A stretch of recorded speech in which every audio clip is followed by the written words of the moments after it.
पूर्णात् पूर्णमुदच्यते पूर्णस्य पूर्णमादाय पूर्णमेवावशिष्यते।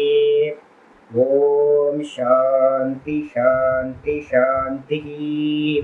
ओम शुक्लांबरधरं विष्णुं शशिवर्णं चतुर्भुजं प्रसन्नवदनं ध्यायेत् सर्वविघ्नोपशान्तये। ओम व्यासं वसिष्ठनप्तारं शक्ते पौत्रमकल्मषं पराशरात्मजं वन्दे सुखतातं तपोनिधिं। व्यासाय विष्णुरूपाय व्यासरूपाय विष्णवे नमो वै ब्रह्मनिधये वासिष्ठाय नमो नमः।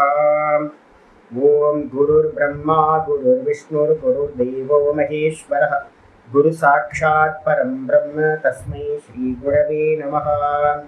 सदाशिवसमारम्भां शङ्कराचार्यमध्यमाम् अस्मदाचार्यपर्यन्तां वन्दे गुरुपरम्पराम्। ओम यो ब्रह्माणं विदधाति पूर्वं यो वै वेदांश्च प्रहिणोति तस्मै तदेवमात्मबुद्धिप्रकाशं मुमुक्षुर्वै शरणमहं प्रपद्ये। ओम शांति शांति शांतिः। ओम वसुदेवसुतं देवं कंसचाणूरमर्दनं देवकी परमानन्दं कृष्णं वन्दे जगद्गुरुं। यं ब्रह्मा वरुणेन्द्ररुद्रमरुतः स्तुन्वन्ति दिव्यैस्तवैः वेदैः साङ्गपदक्रमोपनिषदैः गायन्ति यं सामगाः ध्यानावस्थिततद्गतेन मनसा पश्यन्ति यं योगिनः यस्यान्तं न विदुःसुरासुरगणाः। देवाय तस्मै नमः देवाय तस्मै नमः। ओम श्री कृष्णाय परमात्मने नमः। श्री कृष्ण कृष्ण कृष्ण। ओम नारायण परो व्यक्तात् अण्डमव्यक्त संभवम् अण्डस्यान्तस्मिन् लोकाः सप्तद्वीपा च मेदिनी। ओम நமஸ்காரம். நம்ம பார்த்துட்டு இருக்கிறது பகவத்கீதையில 13வது சாப்டர் பார்த்துட்டு இருக்கோம். க்ஷேத்திர க்ஷேத்திரஜ்ஞ விபாக யோகம் பார்த்துட்டு இருக்கோம். இந்த அத்தியாயத்துல முக்கியமான விஷயம் என்ன பார்க்கிறோம் அப்படின்னு கேட்டீங்கன்னா, க்ஷேத்திரத்தையும் க்ஷேத்திரத்தை அறிகின்ற அந்த க்ஷேத்திரஜனையும் பிரிச்சு பார்க்க போறோம். அதுக்காக ஆச்சாரியர் என்ன பண்ணார் அப்படின்னா, 2 ஸ்லோகங்கள்ல க்ஷேத்திரத்தை பத்தின வியாக்கியானத்தை பண்ணி முடிச்சார்.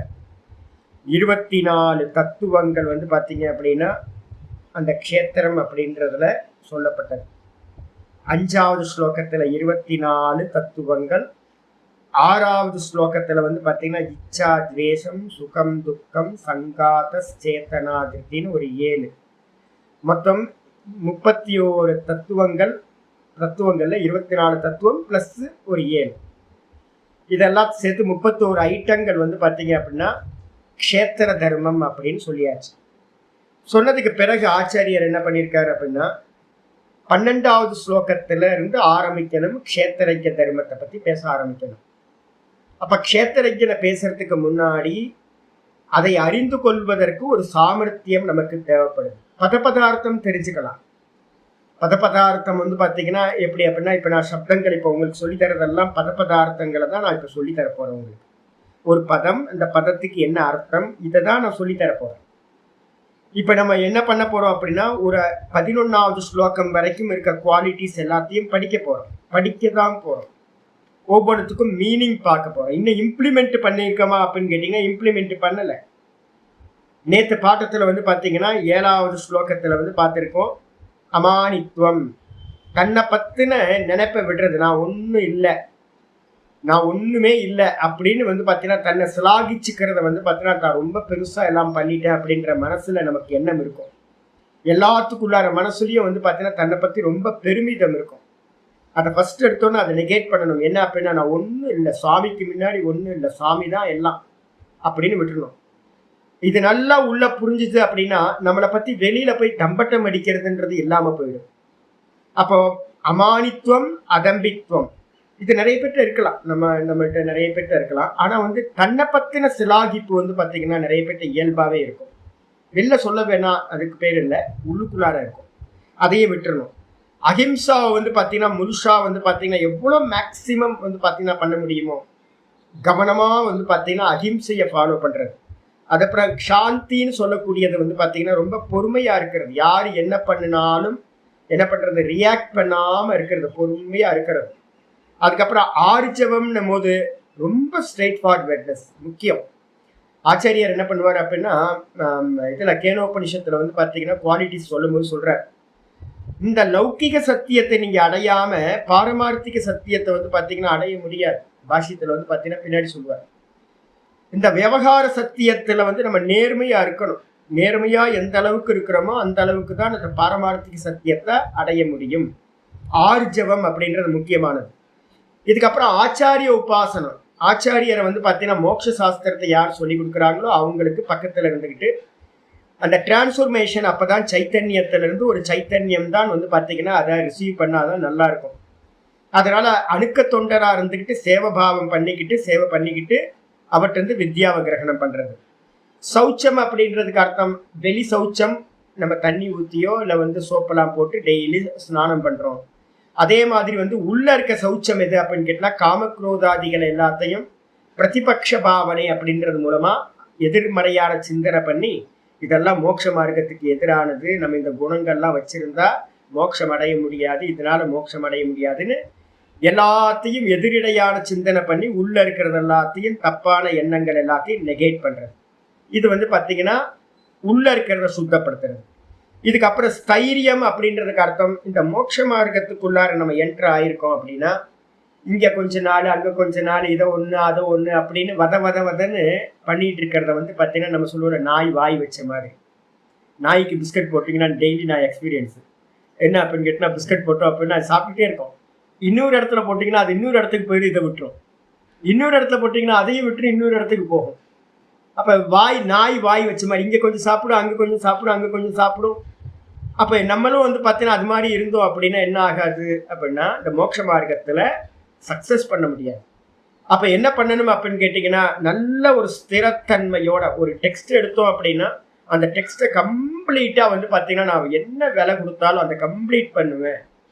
இந்த மோட்ச மார்க்கத்தில் ஒரு ஜப அனுஷ்டானத்தை எடுத்திருக்கேன்னா சாகிற வரைக்கும் இதை நான் பண்ணுவேன் அப்படின்னு ஒவ்வொன்றுத்திலையும் இந்த மோட்ச மார்க்கத்தில் இருக்கிற சின்ன சின்ன விஷயத்திலையும் திருடமா ஸ்திரத்தன்மையோட ஃபாலோ பண்றது, அதுக்கு பேரு ஸ்தைரியம் அப்படின்னு பேர். அதுக்கப்புறம் ஆத்ம வினிகிரக அப்படின்னா என்ன அர்த்தம், இந்த தேகத்தை வந்து பார்த்தீங்கன்னா கண்ட்ரோல் பண்றது மெதுவா.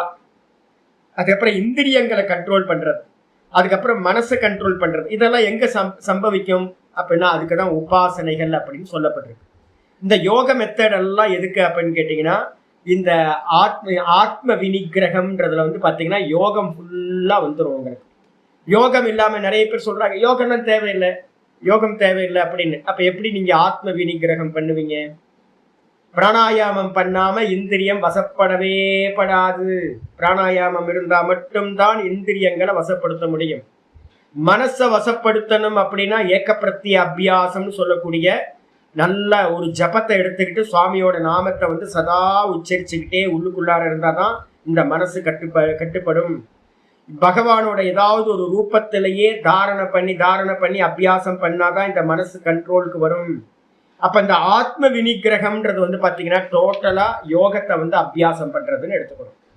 மொத்தம் இதுல வந்து பாத்தீங்க அப்படின்னா 9 குவாலிட்டிஸ் வந்து பாத்தீங்கன்னா சொல்லி முடிச்சதுக்கு பிறகு அப்போ இன்னும் நம்ம வந்து இம்ப்ளிமெண்ட் பண்ணல, இதெல்லாம் ப்ராக்ரஸ்ல கொண்டு வரணும். ஆனா சப்தார்த்தம் தெரியுமா? தெரிஞ்சிடும். நமக்கு வந்து பாத்தீங்கன்னா நிறைய சப்தங்கள் தெரியும், நிறைய அர்த்தங்கள் தெரியும். ஆனா இந்த குவாலிட்டிஸ்ல வந்து பாத்தீங்கன்னா நமக்கு எவ்வளவு இருக்குன்னு மார்க் போட்டுக்கிட்டே வாங்க. 100க்கு நம்ம எவ்வளவு மார்க் இப்போ இருக்கோம், இதை இம்ப்ரூவ் பண்ணணும். இனிமே ஃபுல்லா இம்ப்ரூவ் பண்ற வேலை தான் நம்ம ஈடுபட போறோம். அப்ப ரொம்ப ஜென்யூனா நம்மளை பத்தி ரொம்ப திரும்பவும் அதே பிரச்சனை வந்துடும், மானித்துவம் வந்துடும், ஓவர் கான்ஃபிடென்ட் நம்ம சொல்லுவோம் பாத்தீங்களா. எல்லாத்துட்டையும் வந்து பாத்தீங்கன்னா என்னன்னா ஓவர் கான்ஃபிடென்ட் இருக்கு, நமக்குலாம் இவ்வளவு இருக்கு அப்படின்னு நம்ம என்ன பண்றோம், சுப்பீரியாரிட்டி காம்ப்ளெக்ஸ்ல இருந்துக்கிட்டு நிறைய மார்க் போட்டுப்போம் நம்மளே. இதெல்லாம் ஃபாஸ்ட் தான், நம்மளாம் 90, 95, 98 இருக்கும் நம்ம அப்படின்னு. அது மாதிரிலாம் பண்ணக்கூடாது. என்னன்னா சுய விசாரம் பண்ணும் போது என்ன பண்ணணும் அப்படின்னா தன்னை பரீட்சா பண்ணி பார்க்கும்போது ரொம்ப ஜென்யூனா எனக்கு இவ்வளவுதான் மார்க். கம்மியாவும் போடக்கூடாது, அதிகமாகவும் போடக்கூடாது. நான் எங்க நிக்கிறேன், எவ்வளவு தண்ணியில நிக்கிறேன்னு எனக்கு தெரிஞ்சாதான் நான் வந்து பாத்தீங்கன்னா மேல போறதை பத்தி யோசிக்க முடியும். அப்ப ஜென்யூனா வந்து பாத்தீங்கன்னா ஒவ்வொருத்தருக்கும் மார்க்கை நீங்க போட்டுங்க. இதுக்கப்புறம் 8வது ஸ்லோகத்துல வந்து பாத்தீங்கன்னா ஆச்சாரியார் நேத்து ஆரம்பிச்சோம், இந்திரியார்த்தேஷு வைராக்கியம். இந்திரியார்த்தேஷு அப்படின்னா என்ன அர்த்தம்? நிறைய இந்திரிய விஷயங்கள்ல வைராக்கியம் வந்து பாத்தீங்கன்னா உண்டாகிறது. அதுக்கு அடுத்தது வந்து பாத்தீங்கன்னா இந்திரிய அர்த்தங்கள் அப்படின்னா என்ன அர்த்தம்? இந்த லோக விஷயங்கள், பரலோக விஷயங்கள், இக இகபோக அமுத்திர போக, இந்த ரெண்டுத்திலையும் இச்சாராகித்யம், ஆசையை விட்டுட்டு இருக்கிறதுக்கு பேர் வந்து பாத்தீங்கன்னா வைராக்கியம்னு பேரு. அதுக்கப்புறம் கூடவே வந்து பாத்தீங்கன்னா அகங்கார ஏவச்ச, அகங்காரம். இதெல்லாம் நிறைய குவாலிட்டிஸ் இப்ப நம்ம சாஸ்திரம் படிக்க படிக்க தான் புரிய ஆரம்பிச்சு கல்டிவேட் பண்ண ஆரம்பிப்போம் நம்ம.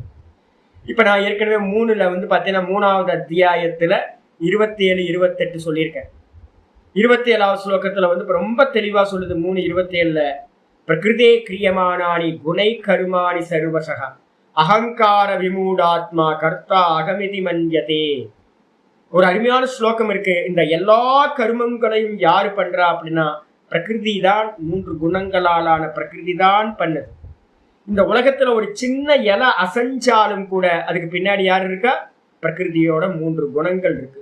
அப்ப இந்த தேகத்துல நடக்கிற எல்லா கருமங்களையும் யாரு பண்றா அப்படின்னா பகவானோட மாயா சக்தி. பகவானோட மாயா சக்தி தான் பண்ணுது. யார் பண்றா?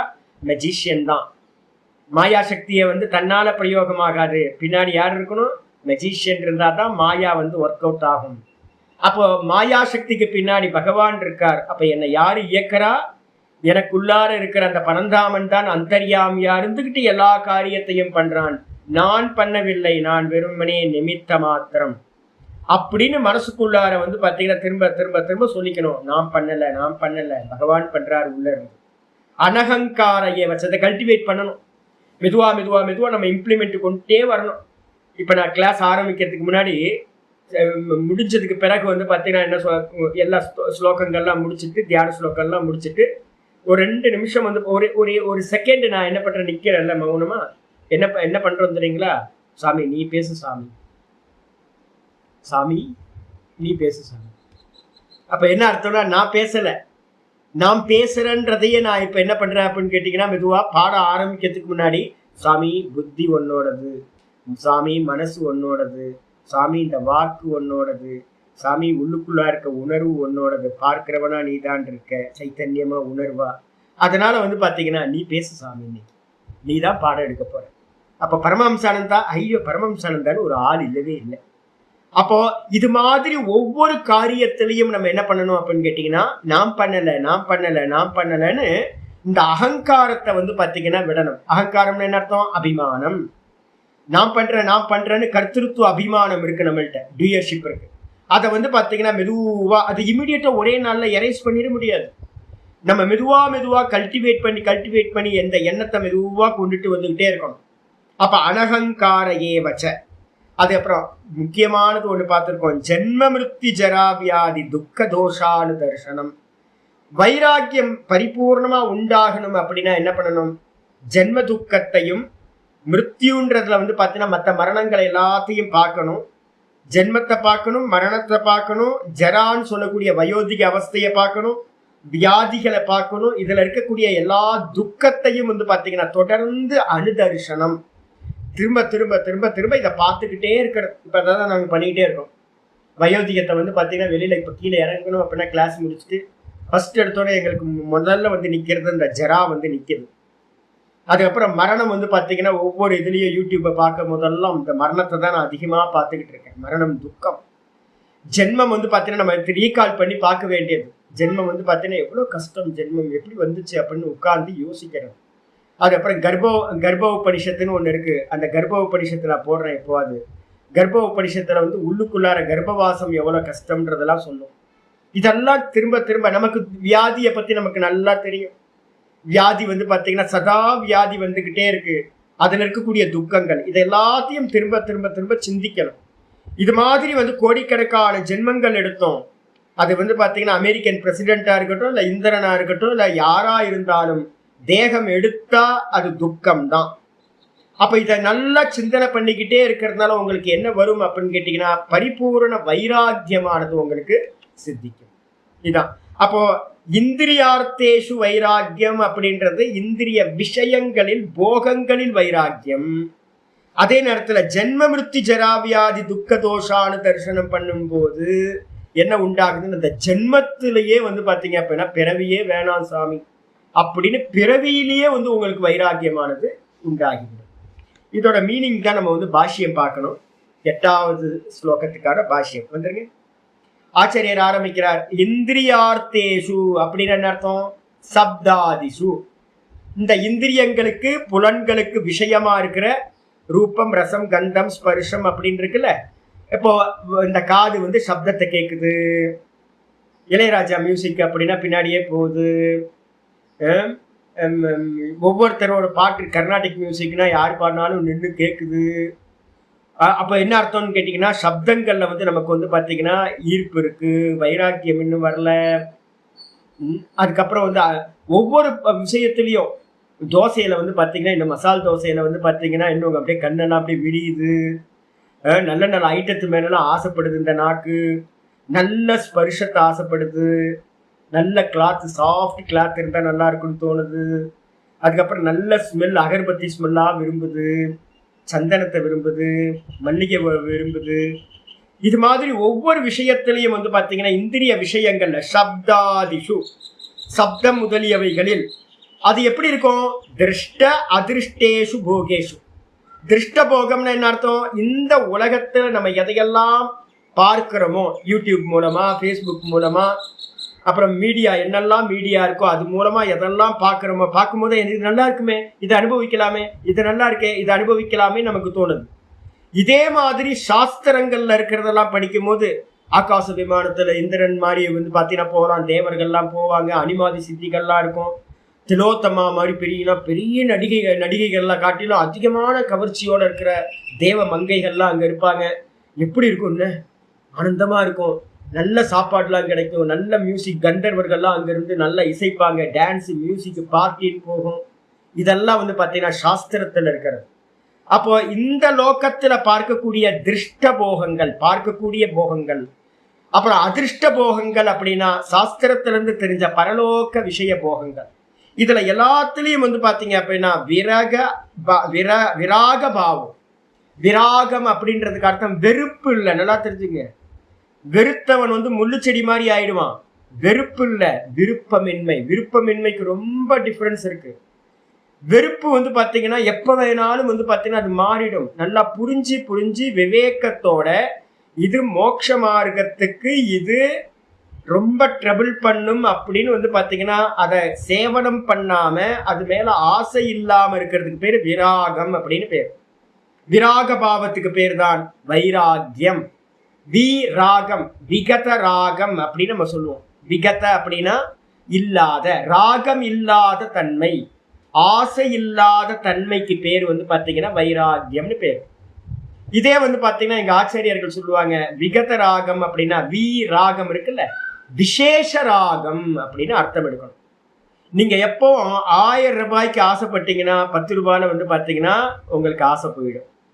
1000 ரூபாயில இருக்க ஆசை போகணும்னா உங்களுக்கு லட்ச ரூபாய் மேல ஆசை வந்துச்சுன்னா 1000 ரூபாயில இருக்க ஆசை போயிடும். அதே மாதிரி இந்த மொத்தமும் பாத்தீங்கன்னா ஜெகத் மொத்தமும் பாத்தீங்கன்னா ஈஸ்வரன் தான், அகம் பிரம்மாஸ்மின்னு ஒரு ஞானத்தை அடையணும்னு உங்களுக்கு எண்ணம் வந்துச்சு அப்படின்னா இந்த அல்பமான போகங்கள்ல எல்லாம் ஆசை போயிடும். இருக்கிறதுலே உத்தம சுகம் ஆத்ம சுகம் மட்டும்தான். அப்ப ஆத்ம சுகத்தை அடையணும் அப்படின்னா வேற எல்லாம் பாத்தீங்கன்னா ட்ரிபிளா இருக்கும். அதனால பாத்தீங்கன்னா அது எல்லாத்துலயும் தியாகம் வந்துடும். அப்ப விசேஷத்துல பகவானோட அந்த பரமானந்த சுகத்துல ஆசை வச்சோம் அப்படின்னா மற்றதுல இருக்க ஆசைகள் எல்லாம் நீங்கி போயிடும். ஆயிடுச்சா? அதுக்கப்புறம் சொல்றாரு அனகங்காரக அப்படின்னு என்ன அர்த்தம்? அகங்கார அபாவக ஏவச்ச. அகங்காரம் இல்லாமல் இருத்தல். அகங்காரம் என்ன அர்த்தம்? நான் பண்ண நம்ம எல்லாத்துட்டையும் இருக்குல்ல, எல்லாத்துட்டையும் நான் படிச்சேன், நான் வேலைக்கு சேர்த்தேன், நான் சம்பாதிச்சேன், நான் வீடு கட்டினேன், நான் பேங்க் பேலன்ஸ் பண்ணேன், நான் கல்யாணம் குழந்தைங்களுக்கு பண்ணினேன், நான் எல்லாம் பண்ணினேன், நான் பெரிய ஆளாக்கும் அப்படின்னு நமக்குள்ளார எல்லாம் கொம்பு முளைச்சு போய் கிடக்குது இல்ல. இதெல்லாம் வச்சுக்கிட்டு இருந்தோம் அப்படின்னா நம்ம அந்த பரமாத்மாவை அடைய முடியாது. மெதுவா வந்து பாத்தீங்கன்னா நான் என்ன பண்ணினேன், பின்னாடி பகவான் மட்டும் இல்லைன்னா இதெல்லாம் நடந்திருக்குமா? பகவானோட கொஞ்சம் சகாயம் இல்லைன்னா கூட அவ்வளவுதான், போச்சு, எல்லாம் போச்சு. அப்ப என்ன தெரிஞ்சுக்கணும் அப்படின்னு கேட்டீங்கன்னா, நான் முக்கியம் இல்லை. இங்க நிறைய திறமசாலிகள்லாம் இருக்காங்க, ஒன்றும் சக்சஸ் பண்ணவே இல்லை. அப்ப நான் கொஞ்சம் ஏதாவது கொஞ்சம் பண்ணிருக்கேன் அப்படின்னா அதுக்கு பின்னாடி யார் இருக்கா? பகவான் இருக்க. அப்போ நல்ல புத்திசாலி என்ன பண்ணுவான் அப்படின்னா, உள்ள போட்ட ஃபுட்டை டைஜஸ்ட் பண்ண முடியாதுங்க நம்மளால. உள்ள போட்ட ஃபுட்டு வந்து பாத்தீங்க அப்படின்னா நம்ம நினைக்கிறதுனால டைஜஸ்ட் ஆகல. அப்ப வந்து பாத்தீங்கன்னா சுவாசத்தை நம்ம நினைச்சுக்கிட்டு இருக்கோம், நல்லா சுவாசம் பண்ணிட்டு இருக்கோம் அப்படின்னு. வீசிங் ப்ராப்ளம் வரும்போது தான் தெரியும் நம்மளால முடியாது, நம்மளால சுவாசம் பண்ண முடியாது, நம்மளால நடக்கிறது கஷ்டம். எப்போ வந்து பாத்தீங்கன்னா காலில் ப்ராப்ளம் வருதோ அப்பதான் தெரியும் நம்மளால நினைச்சா நடக்க முடியாது. அப்ப இந்த உடம்புல இருக்கிற எந்த காரியத்தையும் நம்மளால நம்ம நினைச்சுக்கிட்டு இருக்கோம் நம்ம பண்றோம்னு, ஒன்றும் பண்ண முடியாது. பின்னாடி வந்து பாத்தீங்கன்னா ஈஸ்வர சக்தி இல்லை அப்படின்னா, நம்மளுடைய பிராரப்தத்தை கொடுக்கிற பகவான் இல்லை அப்படின்னா, கூடையே இருக்கிறார், பின்னாடியே இருக்கிறார் அந்தர்யாமியா. அவர் இல்லை அப்படின்னா ஒன்றும் பண்ண முடியாது. அப்படின்னு என்ன பண்ணணும், அகங்காரத்தை நியூட்ரலைஸ் பண்ணி மெதுவா மெதுவா மெதுவா நியூட்ரலைஸ் பண்ணிட்டு இருக்கும். இதுக்கப்புறம் வந்து பாத்தீங்கன்னா ஆச்சாரியர் சொல்றாரு, ஜென்ம மிருத்யு ஜரா வியாதி துக்க தோஷாடு தர்ஷனம். ஆச்சாரியர் வந்து பாத்தீங்கன்னா சமஹார சமாசம் பண்றாரு. என்ன அப்படின்னு கேட்டீங்கன்னா, ஜென்மச்ச மிருத்யுச்ச ஜராச்ச வியாதயச்ச, எல்லாத்தையும் ஒன்னாக்கிருங்க. ஜென்மம் மிருத்யு, ஜென்மம்னா பிறப்பு, மிருத்யுனா மரணம், ஜரானா வியாதி. அதுக்கப்புறம் வந்து பாத்தீங்கன்னா இதுல எல்லாத்துலயும் வந்து பாத்தீங்கன்னா கூடவே துக்கானிச்ச, கூடவே வந்து பாத்தீங்கன்னா நிறைய துக்கங்களை நம்ம அனுபவிக்கிறோம், சதா துக்கங்களை அனுபவிச்சுக்கிட்டே இருக்கிறோம். இதுல எல்லாத்துலயும் வந்து பாத்தீங்கன்னா தேஷு ஜென்மாதி துக்காந்தேஷு, அவைகளில் ஜென்ம முதல் கொண்டு துக்கம் வரையுள்ளவற்றில் பிரத்யேகம் தோஷானு தரிசனம். பிரத்யேகம்னு என்ன அர்த்தம்? தனித்தனி தனித்தனியா துக்கத்தை பாக்குறது. தலைவலி வந்துச்சுன்னா ஐயோ தலைவலி வருதே, எத்தனை ஜென்மத்துல தலைவலி வந்துச்சோ தெரியல, இப்ப இந்த ஜென்மத்திலே வந்திருக்கு, அடுத்தும் பொறுக்கணுமா? வயிற்று வலி வந்தா வந்து பாத்தீங்கன்னா ஐயோ திரும்ப இந்த வயிற்று வலி எனக்கு வர வேணாம், அப்ப என்ன பண்ணக்கூடாது, பிறக்க கூடாது. அப்ப வந்து பாத்தீங்கன்னா இந்த துக்கம் எனக்கு வரக்கூடாது, திரும்ப கர்ப்பவாசம் போகக்கூடாது, திரும்ப மரணம் அடையக்கூடாது, திரும்ப எனக்கு ஜரா வரவே கூடாது, வயோதிக அவஸ்தை வரவே கூடாது அப்படின்னு வந்து பாத்தீங்கன்னா பர்டிகுலரா ஒவ்வொன்றும் வந்து பாத்தீங்கன்னா நம்ம மனசுக்குள்ளார சதா ஓடிக்கிட்டே இருக்கணும். இது ஓடிச்சு அப்படின்னா என்ன நடக்கும் தெரியுங்களா? ஒரு நிச்சயம் உங்களுக்குள்ளார நடக்கும். இந்த தேகத்து மேல இருக்கிற அபிமானம் வந்து பாத்தீங்கன்னா என்ன ஆகும், அப்ப வந்து பாத்தீங்கன்னா திரும்ப பிறக்க வேணாம் அப்படின்ற ஒரு எண்ணம் வந்து பாத்தீங்கன்னா உங்களுக்குள்ளார சாலிடா வரணும். அப்படின்னா இந்த தோஷ தரிசனத்தை பார்க்கணும். தோஷ திருஷ்டியா முகுர் முகுர், திரும்ப திரும்ப திரும்ப தோஷ தரிசனம் பார்த்துக்கிட்டே இருக்கிறது. இந்த தோஷ தரிசனம் பார்க்கும் போது என்ன ஆகும் தெரியுங்களா? வெளியில இருக்கிறவங்க எல்லாம் வந்து பாத்தீங்கன்னா உங்களை பைத்தியன்றுவாங்க. அதனால எவ்வித காரணத்தை கொண்டு வெளியில பேசவே கூடாது. வேதாந்தம் படிக்கிறவங்க வெளியில வந்து பாத்தீங்கன்னா உங்களுக்குள்ளார இருக்கிறத மற்றவங்கள்ட்ட சொல்லாதீங்க. அப்படி சொன்னீங்க அப்படின்னா நீங்க நெகட்டிவ் பர்சன் அப்படின்னு அவங்க இண்டிகேட் பண்ணுவாங்க. அதனால வந்து பாத்தீங்கன்னா இதுதான் வாஸ்தவம், மோட்சத்துக்கு போற மார்க்கம், நேத்தி பண்றதுக்கான மார்க்கம். ஆனா இதை வெளியில சொன்னீங்கன்னா அது உங்களுக்கு பெரிய ப்ராப்ளம் ஆகும். அதனால பேசாம தோஷ தரிசனத்தை உள்ளுக்குள்ளார பார்க்கணும், யார்ட்டையும் சொல்லக்கூடாது. ஆயிடுச்சா? இதுக்கப்புறம் வந்து பாத்தீங்கன்னா ஆச்சாரியர் சொல்றத வியாக்கியானம் பண்ற. என்னன்னு கேட்டா, ஜென்மணி, ஜென்மத்துல என்ன சுவாமி துக்கம் என்ன இருக்கு அப்ப என்ன சொல்ற? கர்ப்பவாச, கர்ப்பவாசத்துல நம்ம இருக்கிறோமே, நான் 7 மாசம் வரைக்கும் வந்து பாத்தீங்க அப்படின்னா ஜீவன் அங்க வந்து இருக்காது. அப்பாவோட வீரியத்து வழியா ஜீவன் வந்து பாத்தீங்கன்னா உள்ள வந்துடுறான் அம்மாவோட கர்ப்பத்துக்கு ஜீவன் வந்தாலும் கூட வந்து பாத்தீங்கன்னா ஆக்டிவேட் ஆயிருக்க மாட்டான். ஏன் அப்படின்னா ஜடத்தன்மையோட தான் அந்த சரீரம் வந்து 6 மாசம் 7 மாசம் வரைக்கும் ஜடத்தன்மையோட தான் இருக்கும். எப்போ இந்த குழந்தைக்கு வந்து பாத்தீங்கன்னா இந்த ஹிருதயம் வந்து பாத்தீங்கன்னா பூரணமா ஹிருதயம் வந்து பாத்தீங்கன்னா குரோத் ஆகி முடியுதோ, இல்ல ஹிருதயம் சொல்லுங்க, இல்லைன்னா பிரெயின் செல்ஸ், இந்த பிரெயின் எல்லாம் பரிபூர்ணமா ரிஃப்ளெக்ஷன் பண்றதுக்கான ஒரு சாமர்த்தியம் வருதோ, அப்போ வந்து பாத்தீங்கன்னா ஈஸ்வரனோட அந்த சைத்தன்ய பிரதிபிம்பம் அந்த ஜீவனுக்குள்ளார உள்ள வருது. உள்ள வந்தோன தும்னு ஒரு வேக்கப் ஆயிடும். எப்போ 7வது மாசம் வந்து பாத்தீங்கன்னா சீமந்த கிரியான்னு சொல்லும் போது அது நடக்குது. அம்மாவை பாத்தீங்கன்னா தெரியும், ஐயோ அந்த 7வது மாசத்துல தேவதைகள்ல ஈஸ்வரன் உள்ள வந்தோன்னே ஒரு ஒரு ஒரு ஒரு ஒரு க்ளோ இருக்கும் பாருங்க அம்மாக்கள்கிட்ட. ஐயோ, எவ்வளவு கருப்பான ஸ்திரியா அசிங்கமான பொண்ணா இருந்தா கூட அந்த 7வது மாசத்துல பார்க்கும்போது, ஐயோ, அந்த சீமந்த கிரியா நடக்கும்போது அந்த பார்த்தா தேவத்தை அப்படியே. ஏன் அப்படின்னா உள்ள வந்து ஈஸ்வரன் பிரவேசமாகிற சமயம். உள்ள பிரவேசம் ஆன மாத்திரத்துல அந்த குழந்தைக்கு என்ன ஆயிடும், தான் யாரு, நான் போன ஜென்மத்துல எங்க இருந்தேன், இப்போ நான் எங்க மாட்டிக்கிட்டு இருக்கேன் எல்லாம் தெரிய ஆரம்பிச்சிடும். அப்போ வந்து பாத்தீங்கன்னா கை காலெல்லாம் வந்து மடக்கி வச்சுக்கிட்டு ஒரு சின்ன ஏரியால உள்ளுக்குள்ளார வந்து அந்த ஃப்ளூயிடு மேல உள்ளுக்குள்ளார இருந்துக்கிட்டு அந்த ஃப்ளூயிட்லாம் ரொம்ப ஸ்மெல் வரும். நான் ஏற்கனவே சொல்லியிருக்கேன்ல, நான் வந்து பார்த்தீங்கன்னா ஒரு 4-5 பிரசவத்துக்கு கூட நான் என்னோட ஜீவனை சின்ன வயசுல இருந்திருக்கேன். அந்த மேட்டர்னிட்டி வார்டோட ஸ்மெல் வந்து பார்த்தீங்கன்னா எனக்கு அப்படியே இப்போ நினச்சி பார்க்கவே எனக்கு வந்து பார்த்தீங்கன்னா வாமிட் வர மாதிரி இருக்கும். ஷோ, எவ்வளோ கஷ்டம் அது. அப்போ அதுக்குள்ளார 4 மாதம் நம்ம வந்து பார்த்தீங்கன்னா அந்த ஃப்ளூயிட்ல மிதந்துக்கிட்டு இருந்திருக்கோம். அம்மா சாப்பிட்ற விஷயம், அம்மா என்னெல்லாம் சாப்பிட்றாங்களோ அதெல்லாம் உள்ள இருக்க குழந்தைக்கு பாதிக்கும். அம்மாவோட மனநிலையெல்லாம் பாதிக்கும், கஷ்டப்படுறதெல்லாம் பாதிக்கும். உள்ளுக்குள்ளார உங்களால எந்த ரியாக்ஷனும் பண்ண முடியாது, அனுபவம் மட்டும் நடந்துகிட்டு இருக்கும். எப்படா விட்டா போதும். அந்த அந்த அந்த ஃப்ளூயிட் வந்து பார்த்தீங்கன்னா ஒரு ஹீட் இருக்கும், டெம்பரேச்சர். அதுல மாட்டிக்கிட்டு ஒரு பக்கம் வந்து பார்த்தீங்கன்னா மூத்திரப்பை இருக்கும், ஒரு பக்கம் மலைப்பை இருக்கும். அதுல இருந்து பக்கத்துல இருந்து வந்து பார்த்தீங்கன்னா ஸ்மெல் வந்துகிட்டே இருக்கும். ஐயோ, என்னடா தவிச்சுக்கிட்டு இருப்போம், ஐயோ இந்த கர்ப்பவாசத்துல மாட்டிக்கிட்டேமே அப்படின்னு. என்னைக்காவது ஜுரம் வந்துட்டா வந்து பெட்ல படுக்க வச்சுட்டாங்க அப்படின்னா தவிப்பம் தெரியுங்களா. ராத்திரியில முழிப்பு வந்துச்சுன்னா ஜுரம் இருக்கிற போது எந்திரிக்கவும் முடியாது, போய் எதுவும் பண்ண முடியாது, படுத்தே இருக்கணும். ஒவ்வொரு நிமிஷமும் வந்து பார்த்தீங்கன்னா ஒரு யுகம் மாதிரி போகும் பெட்ல படுத்தோம் அப்படின்னா. இதே மாதிரி கர்ப்பவாசம் வந்து பார்த்தீங்கன்னா நம்ம நினைச்சுட்டு இருக்கோம் 4 மாசம் ஈஸியா போயிடும்ல அப்படின்னு. 4 மாசம் போகாது சாமி, 4 யுகமா போகும். ஒவ்வொரு க்ஷணமும் அந்த ஜீவன் வந்து பார்த்தீங்கன்னா ஐயோ ஐயோ மாட்டிக்கிட்டேமே கர்ப்பத்துக்குள்ளார மாட்டிக்கிட்டேமே அப்படின்னு அது சொல்லுமா. எப்படியாவது நான் வெளியில வந்தோன்னு நாராயண ஸ்மரணம் பண்ணி திரும்ப வந்து பார்த்தீங்கன்னா கர்ப்பவாசத்துக்கே போகக்கூடாது அப்படின்னு அந்த ஜீவன் வந்து பார்த்தீங்கன்னா உள்ள நினைக்குமா. ஐயோ, நம்ம நிறைய ஜென்மங்களை வேஸ்ட் பண்ணிட்டோம், இப்ப இனிமேலாவது இங்க இருந்து வெளியில அம்மா வயிற்றுல இருந்து வெளில வந்தோன்னு கண்டிப்பா நாராயண ஸ்மரணம் பண்ணி ஜென்மத்தை என்ன பண்ணணும், நாசம் பண்ணிக்கணும், திரும்ப கர்ப்பவாசத்துக்கு போகக்கூடாது அப்படின்னு. இந்த உலகத்திலே ரொம்ப துக்கமானது எது அப்படின்னா கர்ப்பவாசம். ஜெயில காட்டிலும் வந்து பார்த்தீங்கன்னா அந்தமான் ஜெயில காட்டிலும் ரொம்ப ஒஸ்டானது வந்து பார்த்தீங்கன்னா அது கர்ப்பவாசம். அதுக்கப்புறம் வந்து பார்த்தீங்கன்னா சரி கர்ப்பவாச சரி நல்ல தரப்பா இருந்துட்டு போட்டு அதை கிராஸ் பண்ணியாச்சு அப்படின்னா யோனித்வார நிஸ்ஸரணம். யோனித்வாரத்து வழியா வந்து பார்த்தீங்கன்னா அம்மாவோட யோனி வழியா வெளியில வரணும். ஐயோ, ரொம்ப கஷ்டம், அம்மாவுக்கும் கஷ்டம், குழந்தைக்கும் கஷ்டம். எப்படி வரும் யோசிச்சு பார்க்கல. எனக்கும் ஆச்சரியமா இருக்கு, ஏன் பகவான் படைச்சதுல இது மாதிரி ஏன் பண்ணணும். டும்னு வந்து வெளியில குழந்தை வந்தா நல்லா இருக்கிற, கர்ப்பவாசமே இல்லாம டும் ஒரு குழந்தை வந்துருச்சுன்னா எப்படி இருக்கும்.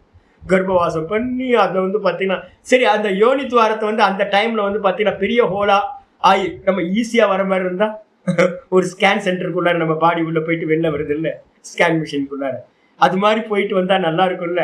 அது மாதிரிலாம் இல்லை, ரொம்ப கஷ்டம். அதுவும் தலைகீழா குழந்தைங்கள்லாம் மாட்டிக்கிச்சு அப்படின்னா ரொம்ப போயிடும். ஷேப் மாறி போச்சு அப்படின்னா, பொசிஷன் மாறிடுச்சு அப்படின்னா அவஸ்தை. ஐயோ, அந்த யோனித்வாரத்துல இருந்து வெளியில வர்றது இதுல வந்து பாத்தீங்கன்னா தோஷக, இது எல்லாம் தோஷம்தான். கர்ப்பவாசம் தோஷம். அங்க சந்தனம்லாம் இருக்காது, கர்ப்பத்துக்குள்ளார சந்தனம்லாம் இருக்காது. நல்லா பியூர் சந்தனத்துல நம்மலாம் மிதந்து வந்தோன்னு. இங்க இருக்கவங்க எல்லாத்துக்கும் ஒரே பேட்டர்ன் தான். அங்க வந்து பாத்தீங்கன்னா ரொம்ப ஸ்மெல் தான். 4 மாசம் எல்லாம் அவஸ்தைப்பட்டிருக்கோம், அது தோஷம்தான். அம்மா வயிற்றுல இருந்து வர்றது தோஷம்தான்.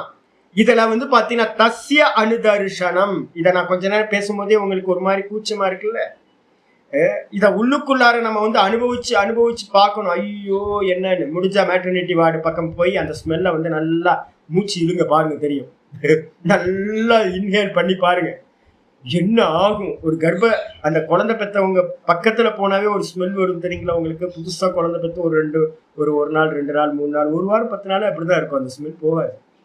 அப்ப நம்ம தொட்டா நம்ம மேல வரும், அந்த ட்ரெஸ் எல்லாம் ஸ்மெல் வரும்.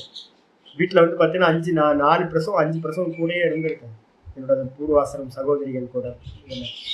அப்ப வந்து பாத்தீங்கன்னா எனக்கு இன்னும் அந்த 5 பிரசவத்தோட இது வந்து பாத்தீங்கன்னா எனக்குள்ளார மனசுக்குள்ளார என்னெல்லாம் இருக்கும், என்னெல்லாம் நடக்கும்னு தெரியும். அதுக்கப்புறம் வந்து பாத்தீங்கன்னா ஆச்சாரிய சொல்றாரு அனுதர்சனம், தஸ்ய அனுதர்சனம், ஆலோசனம். அனுதர்சனம்னு என்ன பண்ணணும்? தொடர்ந்து பார்த்தல். தொடர்ந்து பார்த்தல் என்ன அர்த்தம்னா ஆலோசனை பண்ணிக்கிட்டே இருக்கிறது இந்த விஷயத்த. அதுக்கப்புறம் ததா மிருத்யௌ, சரி ஜென்மம் ஆரம்பிச்சாச்சு. அதுக்கப்புறம் மிருத்யு, மிருத்யுலையும் வந்து பாத்தீங்கன்னா மரணத்திலையும் வந்து பாத்தீங்கன்னா என்னது? மிருத்யவ். மிருத்யவுனா மரண விஷயத்தில், மரண விஷயத்திலையும் தோஷானு தரிசனம். யாரெல்லாம் வந்து பாத்தீங்கன்னா நான் தான் சொல்லுவேன், ஒரு ஆரம்ப கால சாதகன் என்ன பண்ணணும் அப்படின்னு கேட்டீங்கன்னா மரணத்துல மேக்சிமம் வந்து பாத்தீங்கன்னா போய் ஆஜராயிடும். மரணத்துக்கு முன்னாடியோ மரணம் நடந்த பிறகும் அதை அடக்கம் பண்றதுக்கு வந்து பாத்தீங்கன்னா எல்லாம் கூட இருந்து பாருங்க என்ன நடக்குது அப்படின்னு பாருங்க. ஒருத்தர் மரண தருவாயில இருக்காருன்னா எவ்வளவு கஷ்டப்படுறாருன்னு பாருங்க.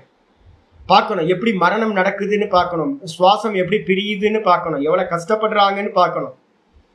இதெல்லாம் பார்க்கணும். பார்த்து வந்து பாத்தீங்கன்னா ஆலோசனை பண்ணணும், தோஷத்தை பார்க்கணும். ஐயோ இது மாதிரிதான் நமக்கு எல்லாத்துக்கும் இந்த உலகத்துல பிறந்த உயிரினம் எல்லாம் இது மாதிரிதான் கஷ்டப்பட்டு இறந்து போக போகுது. மரணம் துக்கம் தொடர்ந்து பார்க்கறது. ததா ஜராயாம், அதே போல வந்து பாத்தீங்கன்னா வயோதிக அவஸ்தைன்னு ஒண்ணு இருக்குல்ல, நம்ம எல்லாத்துக்கும் 70 வயசுக்கு மேல போவோம்ல.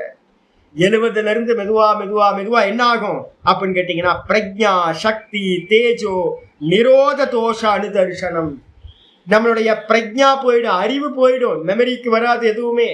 சாவி எங்க வச்சோன்னு தெரியாது, அவர் பேர் என்னன்னு தெரியாது, இந்த பணம் கொடுத்தோன்னா தெரியாது, நிறைய விஷயங்கள் பாஸ்வேர்டு எல்லாம் தெரியாது, இமெயிலோட ஐடி தெரியாம போயிடும், என்னென்னலாம் எங்கெங்க இருக்குன்னு தெரியாது, படிச்சதெல்லாம் மறந்து போயிடும், பிரக்ஞா போயிடும், அறிவு போயிடும், சக்தி போயிடும், மாடிப்படி ஏற முடியாது, நடக்க முடியாது, யாராவது பக்கத்துல இருக்கணும், ஒருத்தர் தோலை பிடிச்சிக்கிட்டு தான் நடக்கணும், இல்லைன்னா ஸ்டிக்கை வச்சு நடப்போம், அதுக்கப்புறம் ஆள் வேணும், அதுக்கப்புறம் நடக்க முடியாம படுத்த படுக்கையாகும். அதுக்கப்புறம் வந்து பாத்தீங்கன்னா தேஜோ, தேஜோ அப்படின்னா நம்முடைய பிரகாசம் இருக்குல்ல உடம்புல, இந்த பிரகாசம் எல்லாம் போயிடும். இந்த ஸ்கின்னை வச்சுக்கிட்டு நமக்கு என்ன அகங்காரம், ஸ்டிஃபா இருக்கு, இழுத்து கட்டின தோல், இது மெதுவா மெதுவா 60 வயசுக்கு மேல அப்படியே சுருங்க ஆரம்பிக்கும். சுருங்க ஆரம்பிச்சோன்னா மெதுவா கலர் வந்து பாத்தீங்கன்னா மெதுவா பிளாக் கலர் வர ஆரம்பிச்சிடும். இதெல்லாம் வர ஆரம்பிச்சிடும். நம்மளோட தோற்றப்பொழிவெல்லாம் போயிடும். நம்மளை யாரும் உதாசீனப்படுத்துவாங்க. இதெல்லாம் பார்த்துட்டு பெருசு கொஞ்சம் தள்ளிப்போ அப்படின்னுவாங்க. பெருசு அது வரைக்கும் நல்லா மரியாதை பேசிட்டு இருப்பான், கொஞ்சம் வயசானவன பெருசுன்றுவான். அந்த வார்த்தையை கேட்கவே முடியாது, ஐயோ நம்மளை இப்படி சொல்றாங்களே அப்படின்னு. அப்ப இதெல்லாம் நடக்கும். நிரோத தோஷ அனுதர்சனம், இதெல்லாம் நமக்கு வந்து பாத்தீங்கன்னா நிரோதமாகும், இல்லாமல் போகும். இதுல வந்து பாத்தீங்க அப்படின்னா தோஷத்தை தொடர்ந்து பார்த்துக்கிட்டே இருக்கிறது, ஆலோசனை பண்றது. இதே மாதிரிதான் நமக்கும் நடக்கும்.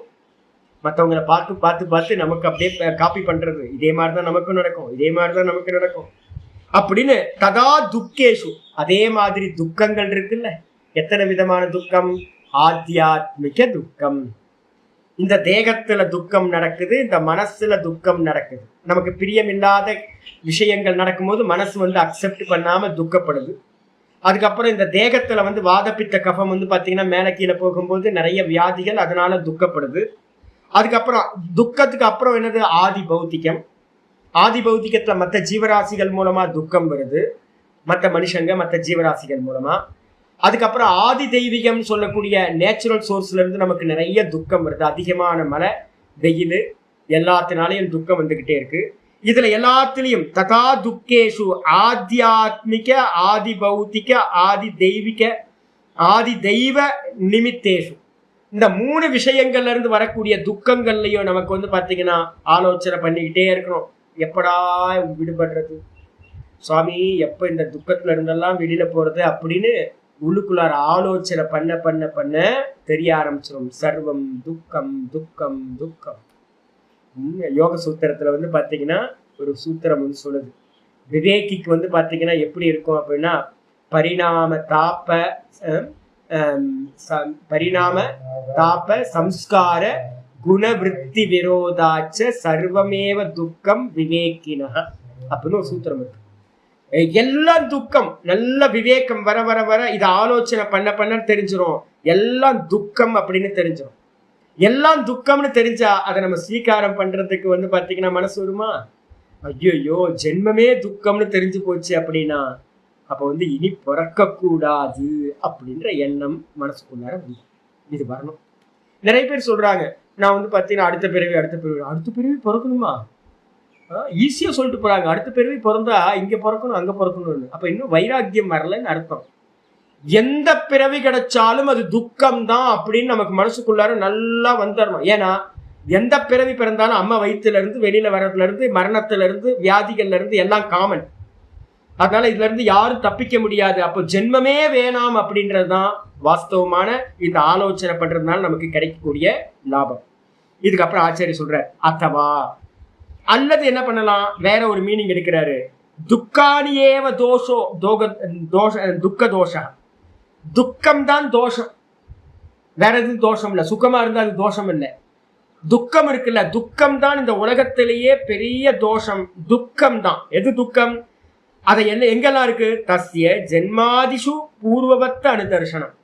அப்ப அந்த துக்கம் எங்கெல்லாம் இருக்கு அப்படின்னா, ஜென்மத்துல துக்கம், அதுக்கப்புறம் கர்ப்பவாசம் துக்கம், அம்மா வயிற்றுல இருந்து வர்றது துக்கம், அதுக்கப்புறம் ஜரா துக்கம், அதுக்கப்புறம் மரணம் துக்கம், அதுக்கப்புறம் வியாதி துக்கம். இது எல்லாத்துலயும் துக்கம் இருக்கு. எல்லாத்துலயும் இந்த துக்கங்களை பாத்தீங்கன்னா தொடர்ந்து பாக்குறது. ஆச்சரிய சொல்றாரு, துக்கம் ஜென்ம, துக்கம் மிருத்யு, துக்கம் ஜரா, துக்கம் வியாதயா. ஜென்ம துக்கம், மிருத்யு துக்கம், ஜரான்ற வயோதிக அவஸ்தை துக்கம், அதுக்கப்புறம் வியாதிகள் துக்கம் அப்படின்னு பாத்தீங்கன்னா துக்க நிமித்தத்துவாத் ஜென்மாதயோ துக்கம். இது எல்லாம் துக்கத்தை அனுபவிக்கிறதுக்கான நிமித்தமா காரணங்களா இருக்கு. அப்ப மொத்தம் என்ன சாமி அப்படின்னா, சர்வம் துக்கம், சர்வம் துக்கமேவ விவேக்கினாம். புத்திசாலிகளுக்கு பாத்தீங்கன்னா இந்த உலகத்துல சுகம்னு ஒண்ணு இல்லவே இல்லை. எல்லாம் பாத்தீங்க அப்படின்னா மனசுக்குள்ளார வரும்போதே நான் என்ன பண்ணுவேன் தெரியுங்களா, என்ன பேமெண்ட்னு பார்ப்பேன். என்ன பேமெண்ட்னு இன்னைக்கு காலையில பாத்தீங்கன்னா முதல்ல எனக்கு ஒரு மோகம் வந்துச்சு. ஒரு சின்ன விஷயத்துல மோகம் வரும்போதே யோசிச்சேன், எவ்வளவு டைம் சுகம் அப்படின்னு கேட்டீங்கன்னா அங்கங்க சுகம் போகும். சரி, அதுக்கான பேமெண்ட் எவ்வளோ? ஜீவனமே பேமெண்ட். அப்ப வேணுமா அப்படின்னு கேட்டா ஐயோ வேணாம். அப்ப கொஞ்சோண்டு சுகத்துக்காக பாத்தீங்கன்னா பெரிய பெரிய காலத்தை இழந்து திரும்ப திரும்ப சம்சாரத்தை சுத்திக்கிட்டு இருக்கணுமா?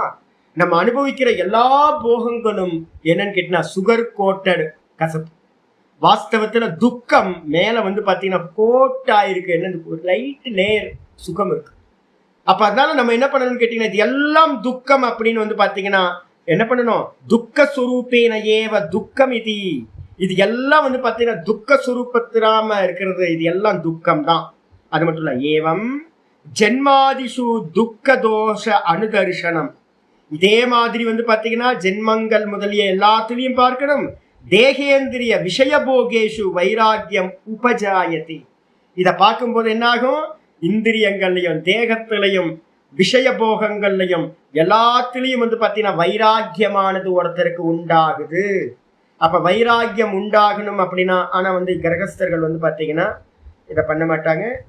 இன்ஸ்டிடியூஷன் வச்சிருக்கவங்களும் இதை அதிகம் எம்பசைஸ் பண்ண மாட்டாங்க. எங்களை மாதிரி பாத்தீங்கன்னா சும்மா இருக்கிற சன்னியாசிகள் இருக்கும், ட்ரெடிஷ்னல் டீச்சர்ஸ்னு ரிஷிகேஷ் ஹரித்வார்லாம். நான்லாம் கொஞ்சமா பேசி பாவம்னு உங்களை விடுறேன். நான் எங்க ஆச்சாரியர்மார்கள்லாம் சொன்னாங்க அப்படின்னா, என்னெல்லாம் பாத்தீங்கன்னா நான் பேசுற மாதிரி பேசணும் அப்படின்னா ஜெயில தூக்கி போட்டுருவாங்க. என்னெல்லாம் ஒவ்வொரு விஷயத்தையும் பேசணும் அப்படின்னா. ஏன் அப்படின்னு கேட்டீங்கன்னா அவ்வளோ கொச்சையா பேசும். நான் கொஞ்சம் பாலிசா பேசிக்கிட்டு இருக்கேன். பாவம் நீங்களாம் கொஞ்சம் பொழைச்சி போங்க அப்படின்றதுக்காக நீங்களே பார்த்துங்க அப்படின்னு. ட்ரெடிஷ்னல் டீச்சர்ஸ் பேசுறதெல்லாம் பார்த்தோம் அப்படின்னா தூக்கு மாட்டி தொங்கலான்னு போல இருக்கும். இந்த நிமிஷத்துலேயே வைராக்கியம் வந்து அந்த அளவுக்கு கொச்சையா பேசுவாங்க. நம்ம என்ன பண்ணிட்டோம் அப்படின்னு கேட்டிங்கன்னா, இருக்கிறத இருக்கிற மாதிரி பார்க்காம மேலே எல்லாத்தையும் ஒரு சோப் போட்டு இது பண்ணி ஒரு வேஷம் போட்டு கவர் பண்ணி பவித்திரமா வச்சிருக்கோம். என்ன தேகம் இது? மொபைல் டாய்லெட் தானே. காலையில் பார்த்தீங்க அப்படின்னா நைட் யூரின் பாஸ் பண்ணிட்டு இப்போ காலையில் பாத்ரூம்குள்ள நுழைக்கிற எல்லாம் ஃப்ரெஷ் அவுட் பண்ணி கூட ஸ்மெல் வருது. ஐயே ஏன் ஸ்மெல், ஏன் யூரினா இப்படி? ஆமாம், இவ்வளோ நாள் உள்ளுக்குள்ளே தான் இருந்துச்சு, அது வெளில வந்துருச்சு, அவ்வளோதான். அப்போ பார்த்தீங்கன்னா இந்த தேகத்தை பவித்திரம்னு எப்படி சொல்லுவோம்? மனம். ஐயோ, மனத்தை பார்க்கறதே இல்லை. பார்க்காத மனம் வயிற்றுக்குள்ள தானே இருந்துச்சு, நம்ம கீழே தானே இருந்துச்சு, நம்ம கூட தானே இருந்துச்சு. வெயில்ல போனோம் அப்படின்னா ஸ்வெட்டிங் ஆகுது, நல்லா ஸ்மெல், சந்தன ஸ்மெல் இல்லை, ஸ்வெட்டிங் எடுத்து நல்லா ஸ்மெல் பண்ணிக்கலாம்ல. இந்த அக்கில் பார்த்தீங்கன்னா ஸ்மெல் பண்ணி பாருங்க, தெரியும் போச்சு. இதை போய் நம்ம பவித்திரம் மண்ணாங்கட்டின்னு வச்சுக்கிட்டு தூக்கி கொண்டாடிக்கிட்டு இருக்கோம். நம்ம அப்ப ஒருத்தனுக்கு தன்னோட தேகத்தை பார்த்து ஒருத்தனுக்கு வைராக்கியம் வரல அப்படின்னா, தன்னோட தேகத்துல தாம் பார்த்து இதுல வைராக்கியம் வரல அப்படின்னா அவனுக்கு வைராக்கியத்தை சொல்றதுக்கு வேற யாரு முடியும்? யோசிப்பாரு. உங்களுக்கு தேகம்தான் வைராக்கியத்துக்கு காரணம். வைராக்கியம் வரணும். இந்த சனியனை பாத்தீங்கன்னா இந்த ஜென்மத்தை எப்படியாவது தொலைச்சா. ஆமா, மலஞ்சோறும் 9 வாயிற்குடலை மலங்க புலனனைத்தும் வஞ்சனையை செய்ய. இந்த எல்லா சென்ஸ் ஆர்கன்ஸும் நமக்கு பாத்தீங்கன்னா வஞ்சனை பண்ணுது. மலஞ்சோறும் 9 வாயிற்குடலை மலமும் இதுவும் எல்லாம் உள்ள கிடக்குது. நம்ம பாத்தீங்கன்னா ஒரு சின்ன பிளேடு பட்டா போதும், ஓப்பன் ஆச்சுன்னா தெரியும். ஐயோ, நம்மளால பார்க்க முடியல, ஃப்ளஷை பார்க்க முடியாது. நம்மளோட ஃப்ளஷை நிறைய பேருக்கு பிளட் வெளியில வந்துச்சு அப்படின்னா மயக்கம் ஆயிடுவாங்க. நம்மளோட பிளட்டை நம்மளால பார்க்க முடியாது. உள்ளுக்குள்ளார நம்ம போன் எங்கேயாவது தெரிஞ்சதுன்னா, ஏதோ காயம் பட்டு போன் தெரிய ஆரம்பிச்சதுன்னா என்ன ஆகும் தெரியுங்களா உங்களுக்கு? நம்ம நினைச்சுக்கிட்டு இருக்கோம் இது பவித்திரம் பவித்திரம் மண்ணாங்கட்டி பவித்திரம். எப்படியாவது பாத்தீங்க அப்படின்னா என்ன பண்ணணும்? இந்த கர்ப்பத்துக்குள்ளார இருக்கும் போது தோன்ற எனக்கு இப்ப வரணும். எப்படியாவது நாராயண ஸ்மரணம் பண்ணி என்ன பண்ணியணும்? இந்த ஜென்மத்தை திரும்ப எடுக்காத அளவுக்கு ஏதாவது பண்ணி ஆகும். இப்ப இந்த ஜென்மத்தை லாஸ்ட் ஜென்மமா வச்சுக்கணும்.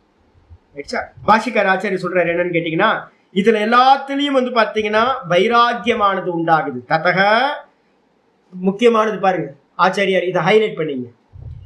இத பண்ணணும் அப்படின்னா ததக பிரத்யேகாத்மனி பிரவருத்திகி காரணம் ஆத்ம தர்ஷனாய.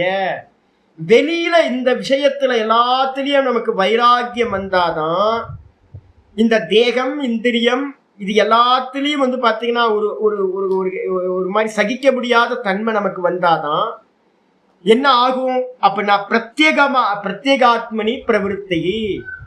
அப்போ என்ன பண்ணணும் அப்படின்னா ஜென்மத்தை நீக்கணும் அப்படின்னா இந்த ஆத்மாவை அடையணும், இந்த ஆத்மாவை அறியணும். உள்ள இருக்க பரமாத்மாவுக்கு தேகம் இல்லை. நான் இன்னைக்கு பாத்தீங்க அப்படின்னா விஷ்ணு சஹஸ்ரநாமத்தை இன்னைக்கு சாந்தோக்கிய உபனிஷத்து படிக்க போறேன். பிரியா பிரியோ ந ஸ்பிருஷதா அப்படின்னு மந்திரம் இருக்கு. இந்த தேகம் இருக்கிற வரைக்கும் பிரஜாபதி பாத்தீங்கன்னா இந்திரன்ட்ட சொல்றாரு. இந்திரன்ட்ட பாத்தீங்கன்னா பிரஜாபதி உபதேசம் பண்றார். உபதேசம் பண்ணும்போது சொல்றாரு, எது வரைக்கும் சரீரம் இருக்கோ அது வரைக்கும் அதுல பிரியம் அப்பிரியம், பிரியமானது பிரியமில்லாததுன்றத தவிர்க்க முடியவே முடியாது. அப்ப யாரெல்லாம் சரீரம் எடுத்திருக்கானோ அவனுக்கெல்லாம் பிடிச்சது பிடிக்காததுன்னு இருந்துகிட்டு துக்கம் கொடுத்துக்கிட்டே இருக்கும். ஆனா இந்த ஆத்மா எப்படிப்பட்டது அப்படின்னா அசரீரம் பாவசந்தம். இந்த சரீரமே இல்லாதது பாத்தீங்கன்னா எது அப்படின்னா இந்த ஆத்ம தத்துவம் மட்டும்தான் சரீரம் இல்லாதது. பிரம்ம தத்துவம் மட்டும்தான் சரீரம் இல்லாதது. சரீரம் இல்லாததுனால இந்த ஆத்மாவுக்கு பாத்தீங்கன்னா ந ஸ்பிருஷதக பிரியா பிரியோ ந ஸ்பிருஷதக. இந்த ஆத்மாவுக்கு பிரியம் அப்பிரியம்ன்றது எதுவுமே இல்லை, எதுவும் தொடவே முடியாதது, சரீரம் இல்லாதது. அப்ப சரீரம் இல்லைன்னா பிரியம் அப்பிரியம் இல்லை, அப்ப சுகமும் இல்லை துக்கமும் இல்லை, இந்த ஆத்மாக்கு எதுவுமே இல்லை. அப்ப நமக்குள்ளார பாத்தீங்கன்னா இந்த சரீரத்து மேல ஒரு வைராக்கியம் வந்தா நம்ம என்ன பண்ணுவோம்? ஆத்ம விஷயத்துல பாத்தீங்கன்னா நமக்கு பிரவருத்தி உண்டாகும். பிரத்யேகாத்மான அர்த்தம் உள்ள ஹிருதயத்துல இருக்கக்கூடிய எக்ஸ்க்ளூசிவ் ஆத்மா. நான் நம்ம சொல்லிட்டு இருக்கோம்ல, அந்த நானுக்கு பேரு பிரத்யேகாத்மான்னு பேரு. அப்ப எப்படியாவது பிரத்யேகாத்மாவை உள்ள இருக்கிற அந்த ஆத்மாவை பார்க்கணும். க்ஷேத்ரஜ்ஞம் சாப்பி மாம் வித்தி. என்னை பாத்தீங்கன்னா உள்ள நான் க்ஷேத்ரஜ்ஞனா இருக்கேன்னு என்னை அறிந்து கொள். அப்ப பகவானை அறியறதுல நமக்கு என்ன ஆகும்? ஈடுபாடு உண்டாகும், பிரவருத்தி உண்டாகும். அது மட்டும் இல்ல, ஆச்சாரியர் சொல்றாரு அந்த பிரவருத்திக்கு காரணம் ஆத்ம தரிசனாய. உள்ள இருக்க ஆத்மாவை பாத்தீங்கன்னா தரிசனம் பண்றதுக்கு வெளியில இருக்கிறதுல வைராக்கியம் வந்தா மட்டும்தான் முடியும். வெளியில இருக்கிறதுல வைராக்கியம் வராம மனசு உள்ள போகவே போகாது, இங்கே நின்றோம் உங்களுக்கு. அப்ப உள்ள போகணும்னா வெளியில இருக்கிறதுல எல்லாத்துலயும் வைராக்கியம் வரும். ஆச்சாரியர் சொல்றார், ஏவம் ஞானஹேத்துவாத் ஞானம் உச்சியதே. அதனால பாத்தீங்கன்னா இப்ப சொன்ன இந்த குவாலிட்டிஸ் எல்லாம் பாத்தீங்கன்னா இதுல எத்தனை சொல்லியிருக்கு? 3 குவாலிட்டி சொல்லியிருக்கு. இந்திரியார்த்தேஷு வைராக்கியம், அனஹங்கார ஏவச்ச, அதுக்கப்புறம் ஜென்ம மிருத்தி ஜரா வியாதி துக்க தோஷானு தர்சனம். 3. இந்த 3மே பாத்தீங்கன்னா என்னன்னு கேட்டீங்கன்னா ஞானஹேத்துவாத், ஞானத்துக்கு காரணமாக சாதனமாக இருப்பதால் இந்த 3த்துக்கும் பேரு ஞானம் என்றே சொல்லப்படுகிறது. ஜென்மாதி துக்க தோஷானு தரிசனம். இவைகளுக்கு எல்லாத்துக்கும் பேர் வந்து பார்த்தீங்கன்னா ஞானம் என்றே சொல்லப்படுகிறது. கிஞ்ச 9வது ஸ்லோகத்துக்கு அவதாரிக்க ஆச்சாரியர் உடைய மேலும் அப்படின்னு போட்டார். மேலும் வேற என்னது அப்படின்னு கேட்டீங்கன்னா 12 சொன்னதுக்கு அப்புறம் 13வது குவாலிட்டியில இருந்து ஆரம்பிக்குது. இந்த ஸ்லோகத்திலையும் 3 சாதனங்கள் சொல்லப்படுது. அசக்திர் அனபிஸ்வங்கஹ, அசக்திர் அனபிஸ்வங்கஹ, புத்திரதார கிருஹாதிஷு, புத்திரதார கிருஹாதிஷு, நித்யம் ச சமசித்தத்வம், நித்யம் ச சமசிச்சித்தத்வம், இஷ்டானிஷ்டோபபத்திஷு, இஷ்டானிஷ்டோபபத்திஷு, அசக்திரனபிஸ்வங்கஹ, புத்திரதார கிருஹாதிஷு, நித்யம் ச சமசித்தத்வம், இஷ்டானிஷ்டோபபத்திஷு. ஆச்சாரியர் சாதனா பஞ்சகம்னு ஒன்று எழுதியிருக்காரு. நான் ஏற்கனவே உங்களுக்கு போட்டிருக்கேன். சமயம் இருந்தால் யூடியூப்ல சாதனா பஞ்சகம் கேளுங்க. மொத்தம் ஒரு 40 கட்டளைகள் சொல்லப்பட்டிருக்கு. 40 கட்டளைகள்ல வந்து பார்த்தீங்க அப்படின்னா என்னன்னா, முதல்ல கிரகஸ்தாசிரமம், பிரம்மச்சரியாசிரமம், கிரகஸ்தாசிரமம் நல்லா சௌக்கியமா இருங்களேன். வேதமே சொல்லுது, குஷலான பிரமதித்தவ்யம், பூத்தியைன பிரமதித்தவ்யம். தைத்திரியத்தை சொல்லுது, சௌக்கியமா இரு. நல்லா வந்து பார்த்தீங்க அப்படின்னா நெய்யை வாங்கி வந்து முடிஞ்சா நெய்யிலேயே பொரிச்சு சாப்பிடு. எல்லாத்தையும் நல்லா தர்மமாக சம்பாதி, நல்லா சாப்பிடு. நல்லா சென்ட்ரலைஸ்ட் ஏசி, வீடு ஃபுல்லாக ஏசியை போட்டுக்கிட்டு கூட சுகமாயிரு. முடிஞ்சா உனக்கு முடியுமா, நல்லா BMW கார்டும் வாங்கிக்கோ. எதெல்லாம் சௌக்கியமாக இருக்க முடியுமோ தர்மமாக சம்பாதி, தர்மமாக நல்லா சௌக்கியமாக இருக்கு. எது வரைக்கும் அப்படின்னு கேட்டிங்கன்னா கிரகஸ்தாசிரமம் வரைக்கும். கிரகஸ்தாசிரமம் வரைக்கும் வந்து பார்த்தீங்கன்னா பிரவிற்த்தி அப்படின்னு பேர். இந்த பிரவிற்த்திக்கு அப்புறம் வந்து பார்த்தீங்கன்னா நிவர்த்தி அப்படின்றது எது அப்படின்னா, இந்த தர்மங்களையும் அதர்மங்களையும் தாண்டி இந்த மோட்சத்தை அடையிறதுக்கு பார்த்தீங்களா, அந்த மார்க்கத்துக்கு பேர் நிவர்த்தின்னு பேர். அப்ப நிவர்த்திக்கு சந்நியாசம் நிவர்த்தின்னு பேரு. ஆனா வந்து பார்த்தீங்கன்னா நடுவுல ஒரு ஜங்ஷன் பாயிண்ட் வந்து பார்த்தீங்கன்னா வச்சிருக்கு, வானப்பிரஸ்தம் அப்படின்னு. இந்த வானப்பிரஸ்தத்திலே என்ன அர்த்தம்னு கேட்டீங்கன்னா, வனத்துல போய் இருக்கிறது, ஒதுங்கி இருக்கிறதுன்னு அர்த்தம். இந்த சொசைட்டியோட எந்த ஒரு கனெக்ஷனையும் விட்டுட்டு சதா உபாசனைகளையும் இந்த இந்திரிய நிகிரகம், மனோ நிகிரகம் இதெல்லாம் பண்ணிக்கிட்டு ஒதுங்கி இருக்கிறது. பசங்க வந்தாங்கன்னா அப்படின்னா அப்ப நீயே பார்த்துக்க வேண்டியது வராது. ஏதாவது ரொம்ப முக்கியமான விஷயம் நான் மட்டும் என்கிட்ட வந்து கேளு, நான் ஒரு ஐடியா கொடுக்குறேன், அதோட நான் வரமாட்டேன். நல்லது கெட்டது எதுக்கும் நான் வரமாட்டேன். சம்பிரதி கர்மா அப்படின்னு ஒன்று இருக்கு. சம்பிரதி கர்மா அப்படின்னு ஒன்று இருக்கு. என்ன பண்ணணும், அப்பா வந்து பார்த்தீங்கன்னா ஒரு 55 வயசு ஆச்சு. 50 வயசுலயே வந்து பையனுக்கு வந்து பார்த்தீங்கன்னா கல்யாணம் பண்ணிட்டேன். 48-50 வயசுலயே பையனுக்கு கல்யாணம் பண்ணிட்டேன். பையனுக்கு வந்து பார்த்தீங்கன்னா ஒரு பையன் வந்துட்டான். அவனுக்கு வந்து பார்த்தீங்கன்னா யஜ்ஞோபவீத சம்ஸ்காரம் ஒரு 6 வயசுல போட்டாச்சு. 55 வயசு இவருக்கு ஆயிடுச்சு.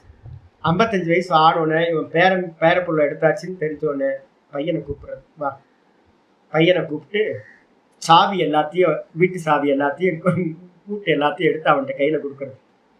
டீடு எழுத வேண்டியது எல்லாத்தையும் எழுதி அவன்கிட்ட கொடுத்துட்டு, இனி என்னோட ரெப்ரசன்டேட்டிவா இந்த உலகத்துல நீ எல்லா காரியத்தையும் பண்ணு அப்படின்னு வந்து பார்த்தீங்கன்னா டீடு எழுதி அவன்கிட்ட கையில கொடுத்துறது.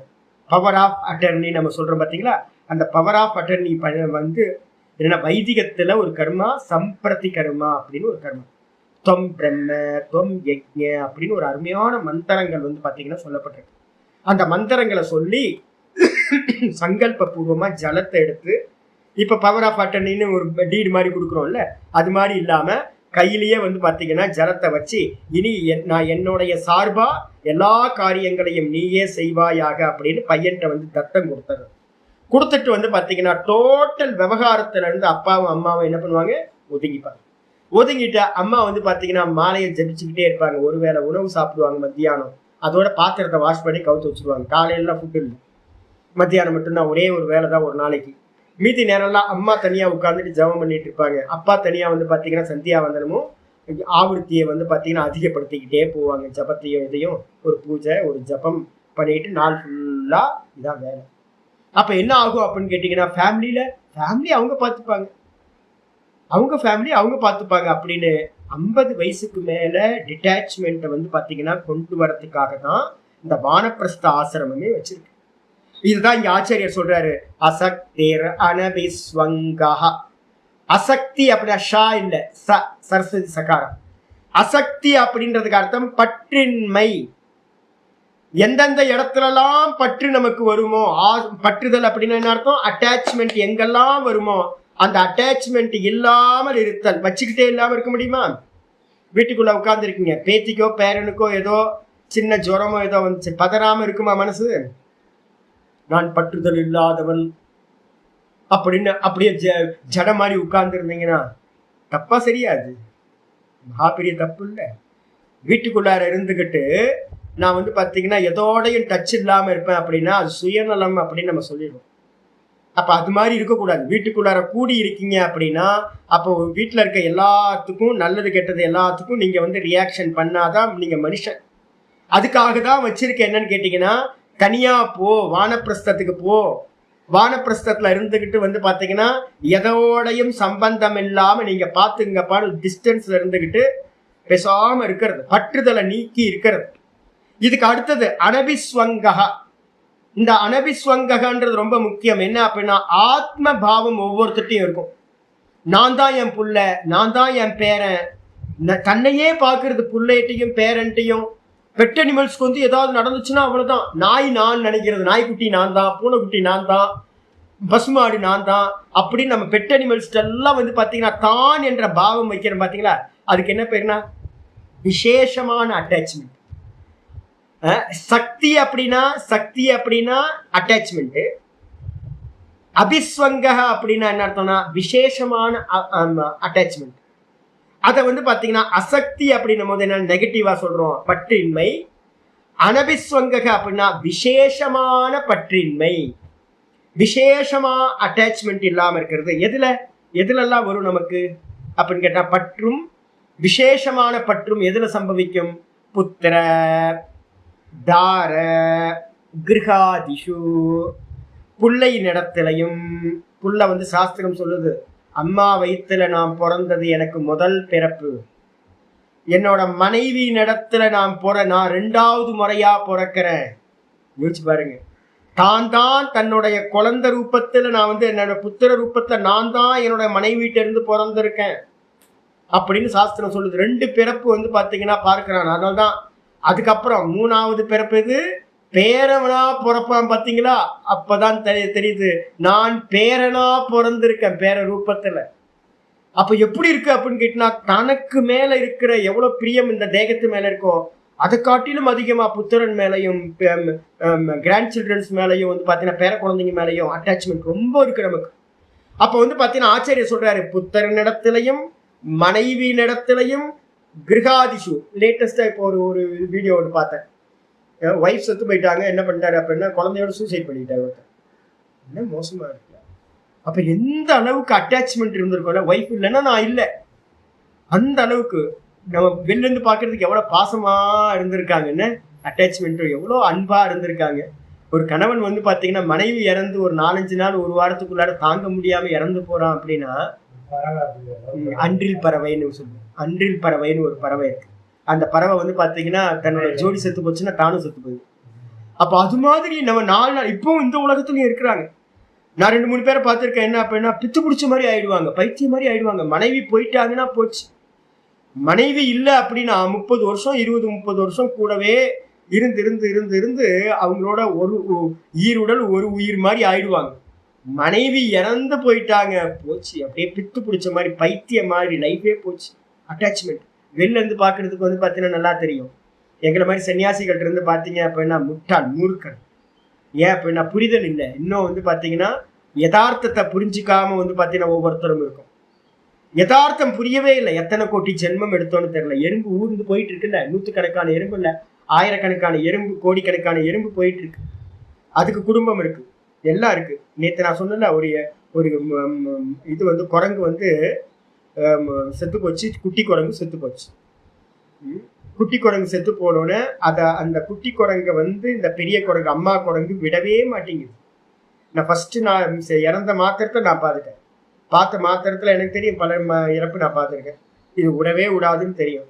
மெதுவா ஒவ்வொரு நாளும் அது வந்து பார்த்தீங்கன்னா அதை தூக்கிக்கிட்டே போகுது. பாவமாக இருக்கு.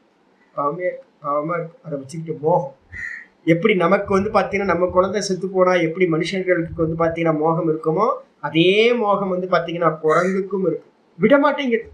நான் பார்த்துருக்கேன் நிறைய இறப்பு வந்து பார்த்தீங்கன்னா பக்கத்தில் இருக்கும்போது அம்மாவும் சகோதரிகளும் அப்பாவும் வந்து அப்பா இறந்து போயிட்டாருன்னு வச்சுங்க, சகோதரிகள் அம்மாவும் வந்து பார்த்தீங்கன்னா தெரு வரைக்கும் வராங்க. ஐயோ கொண்டு போகாத ஸ்மசானத்துக்கு கொண்டு போறதை வந்து அலோவ் பண்ண மாட்டேங்கிறாங்க. ஐயோ ஐயோ ஐயோன்னு குதிச்சு குதிச்சு தாங்க முடியாத இது, தாங்க முடியல. ஸ்மசானத்துக்கு கொண்டு போக ஆகுதுங்க. சரி கொண்டு போக வீட்டிலே வச்சுக்கலாமா, பாடிய வச்சுக்கவும் முடியாது. அப்போ வந்து பார்த்தீங்கன்னா மோகம், அவ்வளோ மோகம் வந்து பார்த்தீங்கன்னா நமக்கு அட்டாச்மெண்ட் அந்த அளவுக்கு இருக்கு. அப்போ என்ன அர்த்தம்னா அந்த குரங்கு என்ன பண்ணிச்சு தெரியுங்களா, 2 நாள் 3 நாள் ஆச்சு. 3ஆவது நாள் மத்தியானம் நான் வந்து பார்த்தீங்கன்னா என்ன பண்ண பார்த்துக்கிட்டே இருக்கேன். என் பக்கத்துலேயே தான் இருந்துச்சு. அது ஸ்மெல் வர ஆரம்பிச்சது. ஸ்மெல் வர ஆரம்பிச்சதுக்கு அப்புறம் மரம் வந்து பார்த்தீங்கன்னா ஒரு மரம் பக்கத்தில் இருக்கு.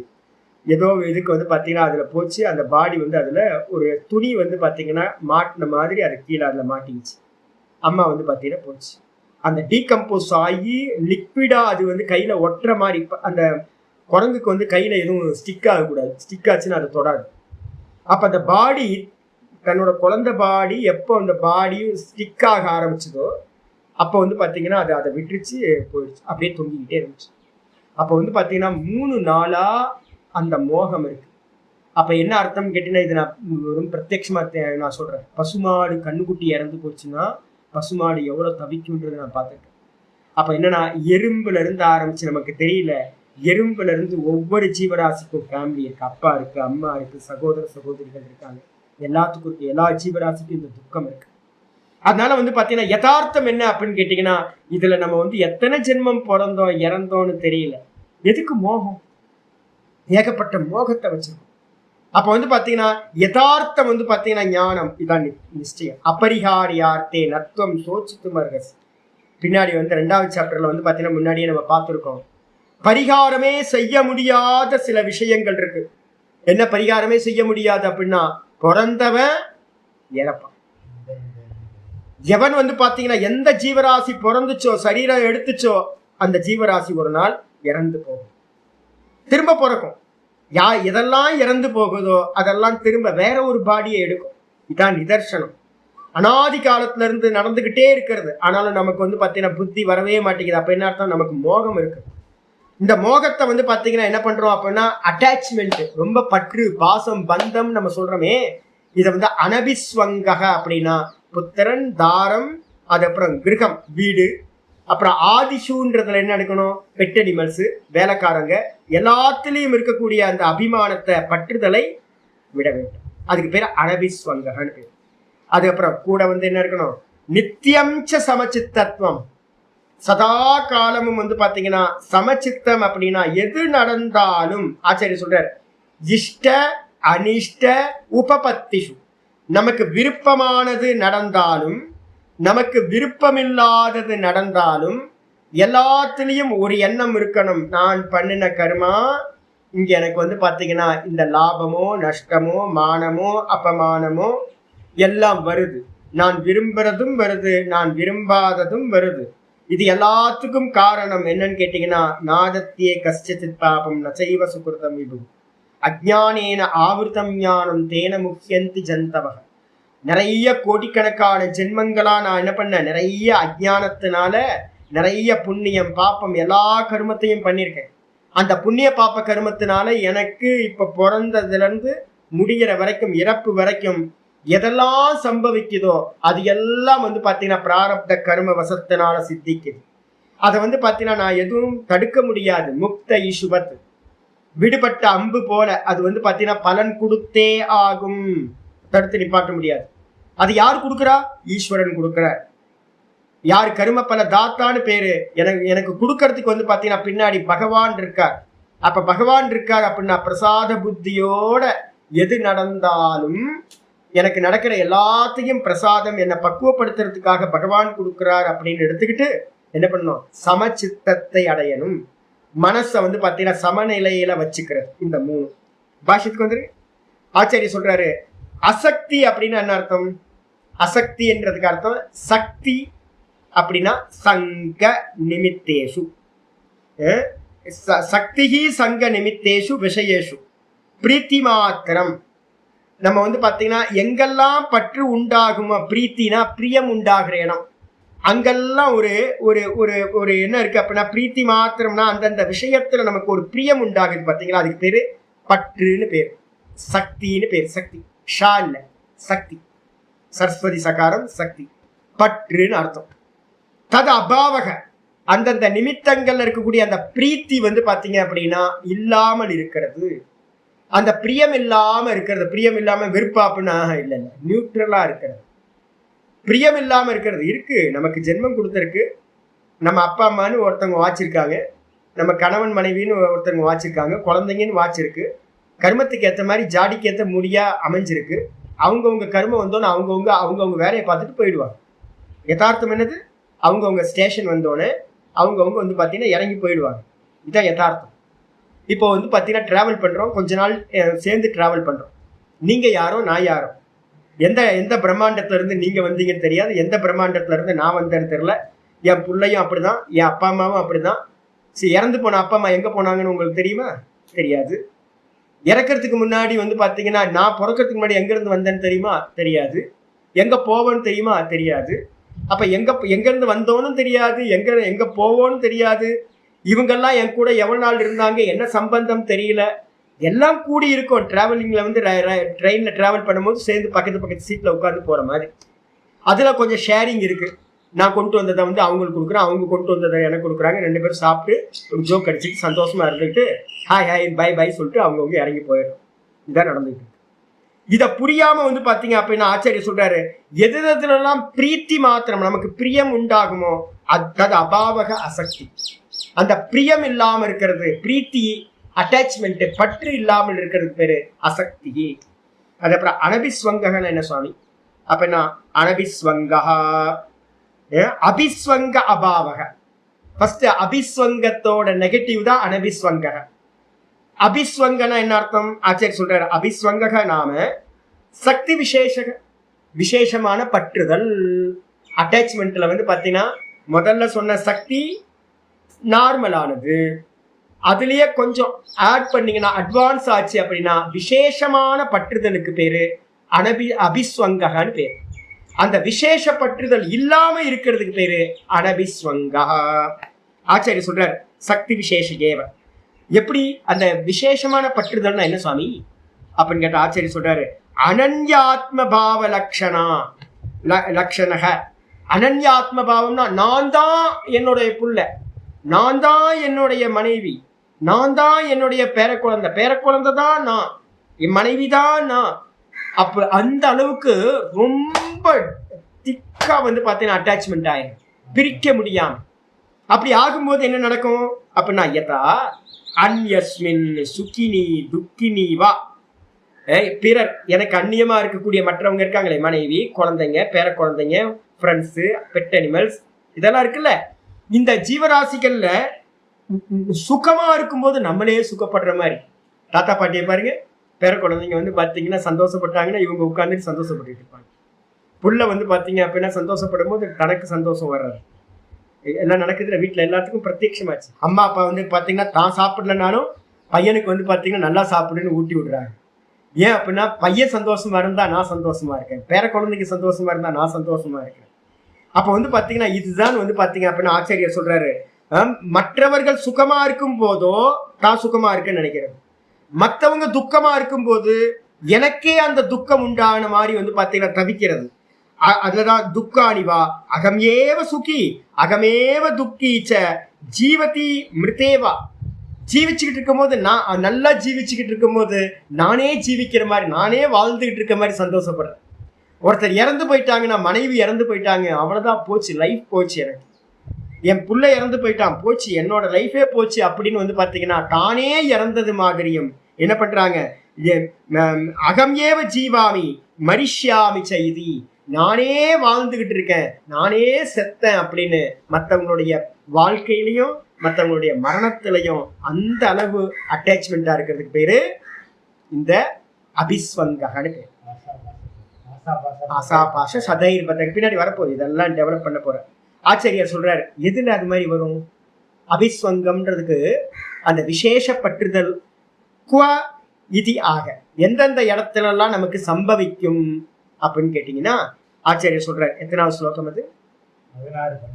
16-12 பக்கத்துல கூட போட்டு 14-12.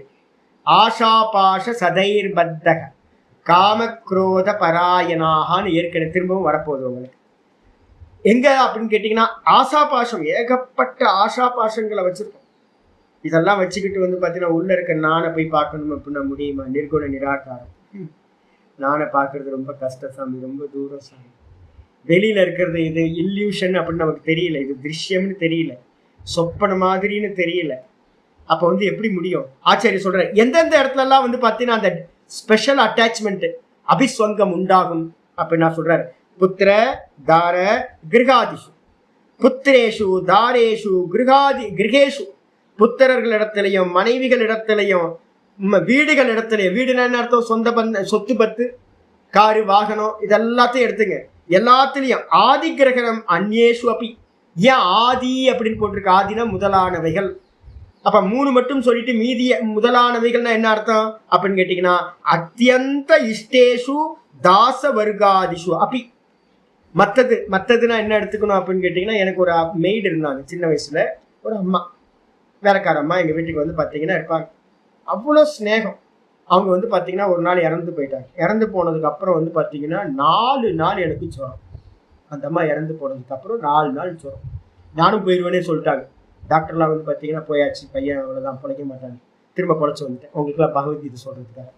அப்போ வந்து என்ன அர்த்தம்னு கேட்டிங்கன்னா, அம்மா இல்லை, நம்மளை தூக்கி வளர்த்தவங்க. அப்போ நம்மளை தூக்கி வளர்த்து சுத்தப்படுத்தி குளிப்பாட்டி எல்லாம் பண்ணுற ஒரு வேலைக்கார அம்மா இறந்து போனாவே நம்மளால வந்து பார்த்தீங்க அப்படின்னா நம்ம செத்து போகிற மாதிரி ஆயிடும். பெட்டனிமல், ஒரு பூனை செத்து போச்சு அப்படின்னா, நாய் செத்து போச்சு அப்படின்னா, வீட்டில் ஒரு மாடு கண்ணு போடும்போது செத்து போச்சு மாடு, ஐயோ போச்சு அவ்வளோதான், வீடே துக்கமாக இருக்கு. எல்லாத்துக்கும் அட்டாச்மெண்ட். அப்போ வந்து பார்த்தீங்கன்னா ஒவ்வொரு ஜீவராசிகளுக்கு மேலேயும், மெய்டா இருக்கட்டும் இல்லை பெட் அனிமல்ஸாக இருக்கட்டும், ஒரு வண்டி வாகனம் எதையாவது ரொம்ப நல்லா ஸ்நேகமாக வச்சுருந்துருப்போம், அது அவ்வளோதான் போச்சு, திருடு போயிடுச்சு அப்படின்னா போச்சு, ரொம்ப துக்கி ஆயிடும். இதில் எல்லாத்துலேயும் எடுத்துக்கணும் தாசவர்காதிஷு தத்துச்ச உபயம் ஞானார்த்தத்வாத் ஞானம் உச்சியதே. அப்போ இதுல எல்லாத்துலயும் பற்றுதல் இல்லாம இருக்கிறதுக்கு பேர் அனபிஸ்வங்கன்னு பேர். அப்ப பற்றுதல்ல 2 விதமான பற்றுதல், சக்தி அபிஸ்வங்கம்.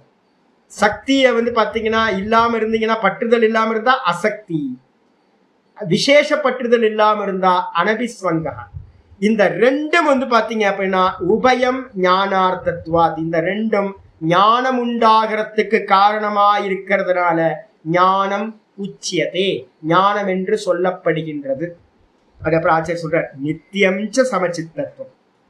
நித்தியம்ச சமச்சித்தத்துவம், நித்தியம்னா எப்பவும் சதா காலமும். சமச்சித்தத்துவம்னா என்ன அர்த்தம்? ஆச்சாரிய சொல்றாரு துல்லிய சித்ததா, சமமான மனநிலை, மனச சமமா வச்சிருக்கிறது. எங்கெல்லாம் சமமா வச்சுக்கணும் அப்படின்னு கேட்டீங்கன்னா, இஷ்ட அனிஷ்ட உபபத்திஷு. இஷ்டமானது பிராப்தியாகும் போதும், நமக்கு விருப்பமில்லாத அனிஷ்டமான விஷயங்கள் நடக்கும் போது, உலகத்தில் நடந்துகிட்டே இருக்கும் டே டு லைஃப்ல, காலையில இருந்து சாயந்தரம் வரைக்கும் வந்து பாத்தீங்கன்னா இந்த உலகம் நமக்கு வந்து பாத்தீங்கன்னா இஷ்டமானதும் நடக்கும், விருப்பம் இல்லாததும் நிறைய நடக்கும். விருப்பமானது நடக்கும் போதும் விருப்பமில்லாதது நடக்கும் போதும், 2த்துலயும் இஷ்டானாம் அனிஷ்டானாம் உபபத்தயக சம்பிராப்தயக நமக்கு நடக்கும். விருப்பம் இல்லாதது விருப்பமானது எல்லாம் வந்து பார்த்தீங்கன்னா உபபத்தயகன்னு அர்த்தம், நன்றாக பிராப்தியாகும் போதும், தாசு அவைகளில், இஷ்டானிஷ்ட உபபத்திஷு அவைகளில் வந்து பார்த்தீங்கன்னா என்ன பண்ணணும்? நித்தியம் ஏவ துல்லிய சித்ததா, எப்பவுமே சமநிலையில நடக்கிறது. இப்ப நான் அடிக்கடி சொல்லிட்டே இருப்பேன்ல, அப்படிதான் நடக்கும். ஆதி காலத்துல இருந்து எல்லாத்துக்கும் இப்படிதான் நடக்கும். ஹமேசா ஐசாஹி ஓத்தாஹே என்னோட குருநாதர் வந்து சொல்லி கொடுத்த சூத்திரம். ஹமேசா எல்லா காலத்திலையும் இந்த உலகம் வந்து பாத்தீங்கன்னா இப்படிதான் நடந்துகிட்டு இருக்கு. எனக்கு மட்டும் புதுசா இல்லை, நல்லா தெரிஞ்சுங்க. ஒரு தலைவலி வருது, எனக்கு மட்டும் தலைவலி புதுசு இல்லை. எனக்கு ஒரு அவமானம் வருது, எனக்கு மட்டும் புதுசு இல்லை. ஒரு சுகம் கிடைக்குது, எனக்கு மட்டும் புதுசு இல்லை. இந்த லோக்கத்துல இருக்கிற எத்தனை கோடி பிரம்மாண்டம் வந்து பாத்தீங்கன்னா இருக்கோ, எத்தனை கோடி பிரம்மாண்டத்துல எத்தனை கோடி ஜீவர்கள் பிறந்திருக்காங்களோ, நம்ம எத்தனை கோடி ஜென்மம் எடுத்தோமோ, எல்லா ஜென்மத்திலையும் எல்லா ஜீவர்களுக்கும் ஒரே பேட்டர்ன் தான் இது நடக்கும். அப்போ வந்து பார்த்தீங்கன்னா உங்களுக்கு என்ன ஆகும்னா, ஐயோ ஐயோ ஐயோ இப்படி நடந்து போச்சு அப்படின்னு என்ன பண்ண மாட்டீங்க, குதிக்க மாட்டீங்க. நல்லது நடந்தாலும் என்ன ஆகும், வரும் போயிடும், வரும் போயிடும். கர்மத்தினால வருது, கர்மம் எக்ஸாஸ்ட் ஆச்சுன்னா போயிடும். அதனால வந்து பாத்தீங்கன்னா எது நல்லது கெட்டது எது நடந்தாலும் வந்து பாத்தீங்கன்னா இது கர்மத்தினால வந்தது, கர்மத்தினால போயிடும், வந்து போறது இதெல்லாம் அப்படின்னு மனசுக்குள்ளார என்ன பண்ணணும், ஒரு ஸ்திரத்தன்மை வச்சுக்கிட்டு மனசை வந்து பாத்தீங்கன்னா சமமா வச்சுக்கணும். துல்லிய சித்ததான். இஷ்ட உபபத்திஷு ந ஹிஷ்யதி. இஷ்டமானது நமக்கு விருப்பமானது எதெல்லாம் கிடைக்குதோ அப்ப துள்ளி குதிக்கிறது இல்லை. கூஸ் பம்ஸ் ஆகி ஆஹா எனக்கு இது கிடைச்சிருச்சு அது கிடைச்சிருச்சு அப்படின்னு துள்ளி குதிக்காமையும், ந குப்பியதி ச அனிஷ்ட உபபத்திஷு. எனக்கு விருப்பமில்லாது கிடைக்கும் போது அப்படியே ஐயோ எனக்கு இப்படி ஆகி போச்சு அப்படின்னு மூளையில போய் உட்கார்ந்துக்கிட்டு ஓன்னு அழுதுகிட்டு இருக்கிறது, அது மாதிரியும் இருக்காம இருக்கிறதுக்கு பேர் தான் இது நித்திய சித்த சமச்சித்தம். தத்துச்ச ஏதத்து நித்தியம் சமச்சித்தத்துவம் ஞானம். அப்போ நித்தியம் வந்து பாத்தீங்கன்னா எப்பவுமே இந்த மனசை வந்து சமநிலையில வச்சிருக்கிறதுக்கு பேரு என்ன பேரு அப்படின்னா ஞானம் என்றே சொல்லப்படுகிறது. ஏன் அப்படின்னா இந்த சித்தம்ன்றது எப்படிப்பட்டதுன்னா தண்ணி மாதிரி. சித்தம் என்னது, தண்ணி மாதிரி. இந்த சித்தம் ஆடாம அசையாம இருந்தாதான் அதுல ரிஃப்ளெக்ட் ஆகிற சந்திரன் நம்ம ஆடாம அசையாம பார்க்க முடியும். இந்த சித்தம் வந்து பாத்தீங்கன்னா ஆடிக்கிட்டே இருந்துச்சுன்னா தண்ணி மாதிரி, அப்ப ரிஃப்ளெக்ஷன் சந்திரனும் எப்படி இருக்கும், ஆடிக்கிட்டே தெரியும். அப்ப நான் சுத்த சைத்தன்யம் அச்சலம் அப்படின்னு நான் தெரிஞ்சுக்கணும்னா, நான் வெறும் பார்ப்பவன் அப்படின்னு தெரிஞ்சுக்கணும் அப்படின்னா இந்த மனசை சமநிலையில வச்சிருந்தா மட்டும்தான் அதுல ரிஃப்ளெக்ட் ஆகிற அந்த சைத்தன்யம் ஆடாம அசையாம நமக்கு உள்ளது உள்ளபடி நம்மளால பார்க்க முடியும். அதனால முக்கியமான தகுதியில வந்து பாத்தீங்கன்னா சித்தத்தோட சமநிலை ரொம்ப முக்கியமாக சொல்லப்படுகின்றது. சொல்லியாச்சு. இதோட இந்த 9வது ஸ்லோகம் இருக்கட்டும். 10, 11 நம்ம நாளைக்கு பார்க்கலாம். ஓம் பூர்ணமத பூர்ணமிதம் பூர்ணாத் பூர்ணமுதச்யதே பூர்ணஸ்ய பூர்ணமாதாய பூர்ணமேவாவசிஷ்யதே. ஓம் சாந்தி சாந்தி சாந்தி. ஹரி ஓம் ஸ்ரீ குருப்யோ நமः. ஹரி ஓம். ஓம் ஸ்ரீ கிருஷ்ணாய பரமாத்மனே நமः. ஸ்ரீ கிருஷ்ண கிருஷ்ண கிருஷ்ண காயேன வாசா மனசேந்திரியைர்வா புத்தியாத்மனா வா பிரகிருதேர் ஸ்வபாவாத் கரோமி யத் சகலம் பரஸ்மை நாராயணாயேதி சமர்ப்பயாமி. ஓம் தத்சத் இது பரபிரம்மார்ப்பணமஸ்து. நாராயண நாராயண நாராயண நாராயண. சப்த அர்த்தத்தை தெரிஞ்சுக்கிறதுக்கு எப்பவுமே நடத்துச்சுங்க, சப்தத்தையும் அர்த்தத்தையும் தெரிஞ்சுக்கிறதுக்கு இந்த கண்டிஷன்ஸ் எதுவுமே தேவையில்லை. வீட்லயே இருந்துக்கிட்டு நல்லா பற்று பாசத்தோட பந்தத்தோட அழகா சௌக்கியமா வந்து பாத்தீங்கன்னா வேதாந்தத்தையும் கேட்டுக்கலாம். எப்ப நீங்க வந்து நான வாஸ்தவமா எக்ஸ்பீரியன்ஸ் பண்ணணும் அப்படின்னு நினைக்கிறீங்களோ அப்ப வந்து பாத்தீங்கன்னா இந்த கண்டிஷன் எல்லாத்தையும் அப்ளை பண்ணாதான் இந்த உள்ள இருக்கிற திரஷ்டா தெரியும். அப்போ நேத்தி நேத்தி நேத்தி நேத்தி பண்ணிட்டு போறதுதான் இந்த ப்ராசஸ் எல்லாமே நேத்தி ப்ராசஸ் தான். அப்போ இது உண்மை இல்லை, இது திருஷ்யம், இது உண்மை இல்லை, இது திருஷ்யம், இது உண்மை இல்லை, இது திருஷ்யம் அப்படின்றது வந்து பாத்தீங்கன்னா ஃபர்ஸ்ட் எடுத்தோன்னா சிரவண காலத்துல வீட்டுல இருந்து எல்லாத்தையும் கிரகணம் பண்ணதுக்கு பிறகு வந்து பாத்தீங்கன்னா இந்த சாஸ்திரத்தோட அடுத்த லெவலுக்கு போகும்போது ஒதுங்கி இருந்துகிட்டு எல்லாத்துலயும் வந்து ஒரு திருஷ்யம் திருஷ்யம் திருஷ்யம் பார்க்க ஆரம்பிக்கும் போது இந்த குவாலிட்டிஸ் எல்லாம் வந்து அப்பதான் வந்து பாத்தீங்கன்னா உங்களுக்கு ஆத்ம தரிசனமே அப்பதான் வரும். அப்ப மனநத்தோட முடிவுல ஆத்ம தரிசனம், அதுக்கப்புறம் தான் நிதித்தியாசனம், அதுலயே நிக்கிறது நடக்கும். அப்ப சப்த அர்த்தத்தை கேட்கறதுக்கு வந்து பாத்தீங்கன்னா எந்த கண்டிஷன்ஸும் எப்படி கிளாஸ் ரூம்ல இருந்து மற்ற சப்ஜெக்ட் படிக்கிறோமோ அதே மாதிரி இங்கேயும் இருந்து பாடத்தை கேட்டுக்கலாம். ஆனா இந்த குவாலிட்டிஸ் எல்லாம் எப்போ நீங்க இம்ப்ளிமெண்ட் பண்றீங்களோ அப்பதான் அந்த உள்ள இருக்கிற திரஷ்டாவை பார்க்க முடியும். இல்லைன்னா சாதனமின்றி சாதிப்பார் உலகில் இல்லை. ஒரு சாதனம் இல்லாம அதை சாதிக்க முடியவே முடியாது. இதெல்லாம் சாதனம் ஞானம்னே சொல்லப்பட்டிருக்கு. சரி.